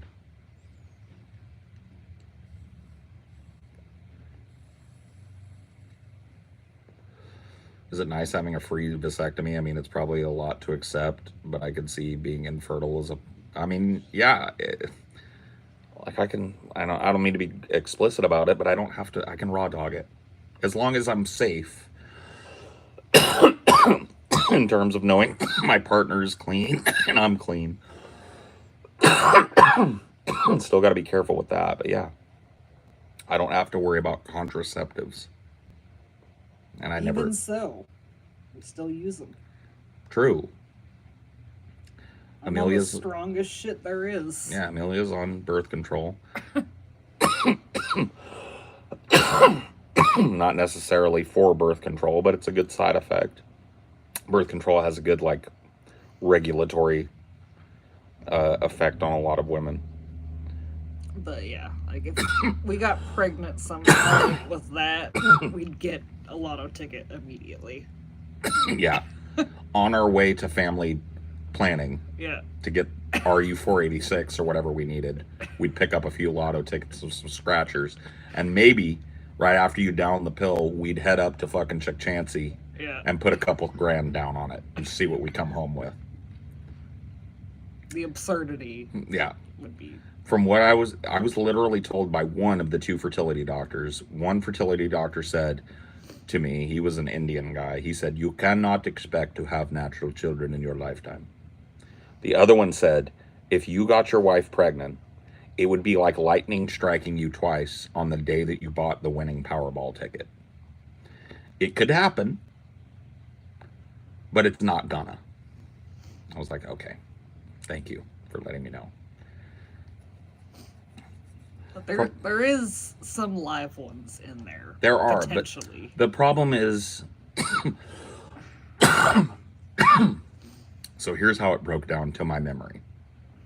My sperm count is catastrophically low. So the amount of sperm that I'm producing versus the average guy is about a third. Of that third healthy sperm, about a third of those have motility problems. That means that they don't swim right. They're deformed. There are such a small amount of healthy sperm that there's not enough. See, the reason why there's millions of sperm that are ejaculated is because it takes that amount of them for one of them to win the fucking race, right? I might produce 20 to 30,000 healthy sperm on an ejaculation. I know that's a little explicit, but these are the things you find out when you go to fertility doctors.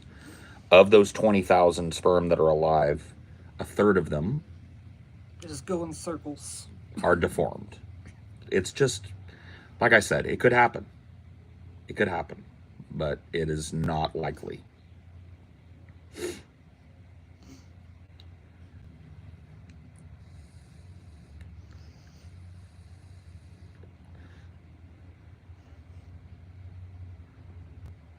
That's wild. Yeah.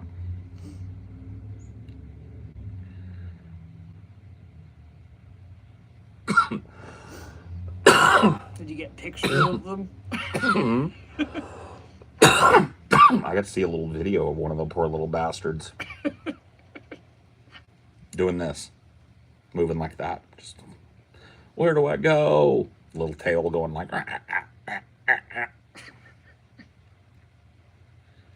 Happy Liberace Day.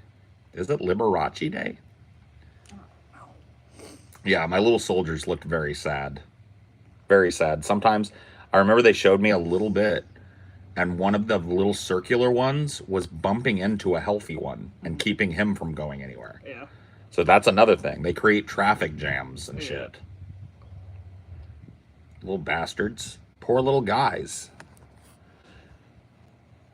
Poor little spermies. Running the race to nowhere. I know. I got a bunch of simple jacks in my sack, yeah. True. You make me happy. But yeah, it's one of those things that I've come to terms with. And as you get older, it gets tougher. I see my little nieces and nephews, and there are times I think, man, I could have been a daddy, maybe. And maybe there's another multiverse where I did do that. I don't know if I would be happier though, but I've made my mind up now. It's just I got a vision for my life going forward, and it's probably going to look nothing like I think it's going to look, but I don't think it has anything to do with kids. And I definitely don't want them at this point in my life and can't see myself wanting them anytime in the future. I don't know. Maybe I'll be one of those weirdo 70-year-olds who I'm like, honey, let's adopt. We get ourselves a little Bambino or something. Probably not, though. Or like De Niro. Yeah, De Niro. Just impregnate all the fucking wet nurses in town or whatever. I don't know what the fuck he did, but yeah. But no.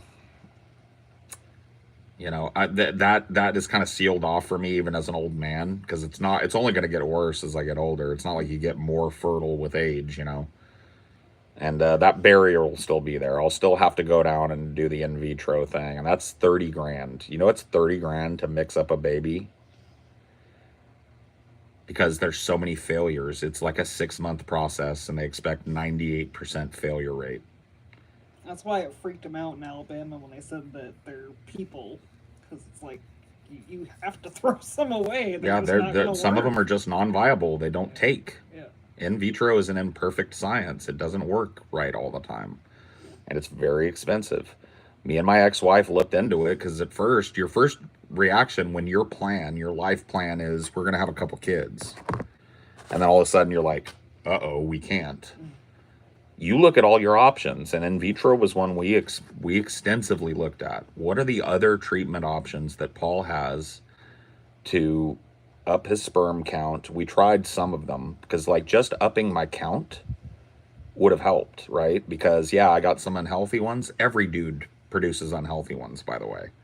Not every sperm is perfect, but mine are just way more than the average, right? 30% failure rate on my sperm is not good. But if I could get myself up to where I was producing 1 or 2 million swimmers, there's a good chance that, it works out, but it just never worked. Went down and did a second opinion after trying that for months, right? Eating a diet that was not a diet, but just like cutting certain things out, putting certain things in, taking certain things. I got on testosterone replacement, HRT, not HRT. Yeah, testosterone replacement would be HRT, right? I had a roll-on thing that had testosterone that I would put on every day in the morning. And I went back to the fertility doctor after the recommended 6 months of HRT, and my sperm count was worse. Yeah. Your balls are like, It wasn't catastrophically worse. But there was no benefit. But there was zero benefit to my sperm, and really no health benefit to me from the HRT either. I didn't feel any better, so just stopped doing it.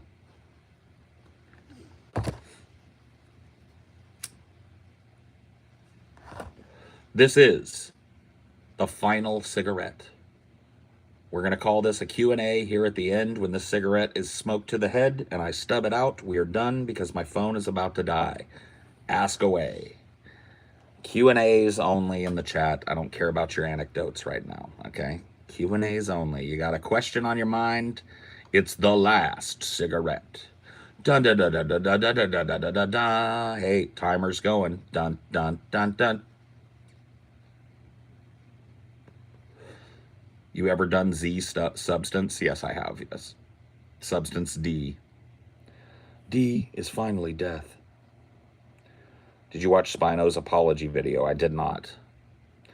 The final cigarette. Are we getting an early onion nuggets today? Yes. It will be at the 5 p.m. EDT.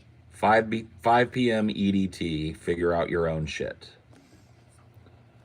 But yes, it will be an earlier time than we have done in the last months. Do you like tacos? I do like tacos. Thoughts on Thelema? Thelema is the Aleister Crowley religion, right? I have not looked into it very deep, so I don't really have any thoughts. Paul, do you like the dark forest theory is likely to be true? I think so. Yeah, on a large enough scale. We may not be in range of the sensors of one of these predatory species.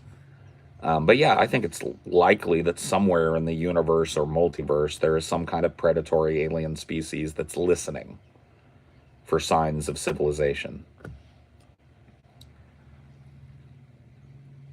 It only makes sense, right? So there are these species here on the planet that would not exist if it were not for attaching themselves to other species, right? Remora, all these parasites, right? There's certain to be a parasitic organism in the universe that has attained enough technology or was maybe even had it, like maybe they're water bears, you know, those like, what do they call those things? Little microbial organisms. They call them water bears, and they can survive in the vacuum of space. You know what I'm talking about? I thought you said bear for a second. No, water bears, yeah. I don't remember what they were called. Tardigrades, thank you, yeah.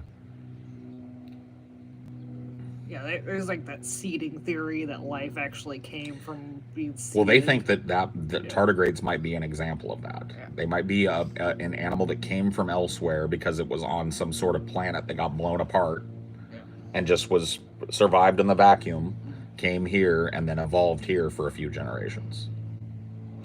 They think that about squids too, like panspermia, because there's this Cambrian explosion where these squids suddenly pop out. But if you look at squids, look how complex they are. If you just look at them, they might just look like a blob, very rudimentary, but they've got camouflage, not just camouflage, but tactile camouflage, where they can make their skin turn into coral. They've got, they're incredibly intelligent. Like you can seal one in a jar and it will figure out how to use its suction cups to unseal itself or get into the jar. You mean octopus? Octopus, well, they're, you know, nautilus. Like if you look at a nautilus, right? A nautilus is a very rudimentary organism. It can only go backwards. They're not very super smart. But it's like they went from that sort of creature to the like super advanced predator hunter during the Cambrian explosion, and biologists really can't explain how that leap happened exactly, because it seems like somebody hit the fucking gas pedal on these like shellfish kind of things that turned into these cuttlefish.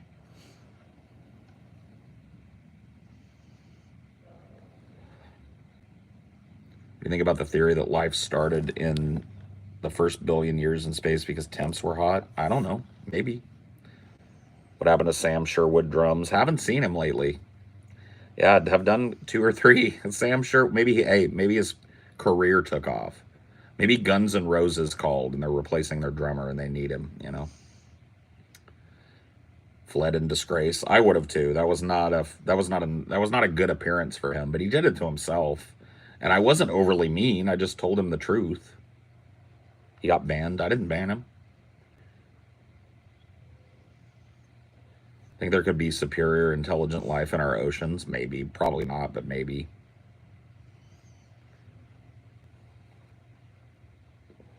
We know less about the fucking bottom of the ocean than we do about the surface of the moon and the surface of Mars. There are certain parts of the ocean that human beings have never touched, have never seen, have never explored. It's only theorized what might be down there. And every time we break that barrier, we find something we didn't expect. So one of those things was these deep sea hot vent communities. Have you seen those? We thought it was going to be barren of life, maybe some like proto-algae kind of life down there. And we found these intense packs of specialized crabs and corals and shrimp that all existed around these geothermal hot vents at the very lowest parts of the ocean. They thought that the giant squid was a myth until it washed up. Yep. Now they know that these like sea monster myths were probably true to a certain extent. That these giant kind of whale fighting sized squid that could topple a medium sized boat if they attacked it did exist.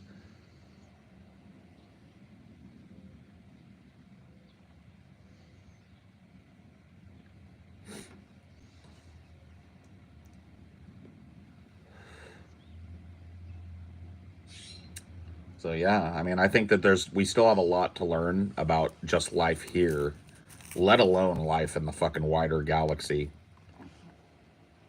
And then let alone life as it may exist on the upper planes of existence, fourth dimensional life, fifth dimensional life. I believe in all of that as a possibility, and our understanding of that is zero. It's purely theoretical at this point.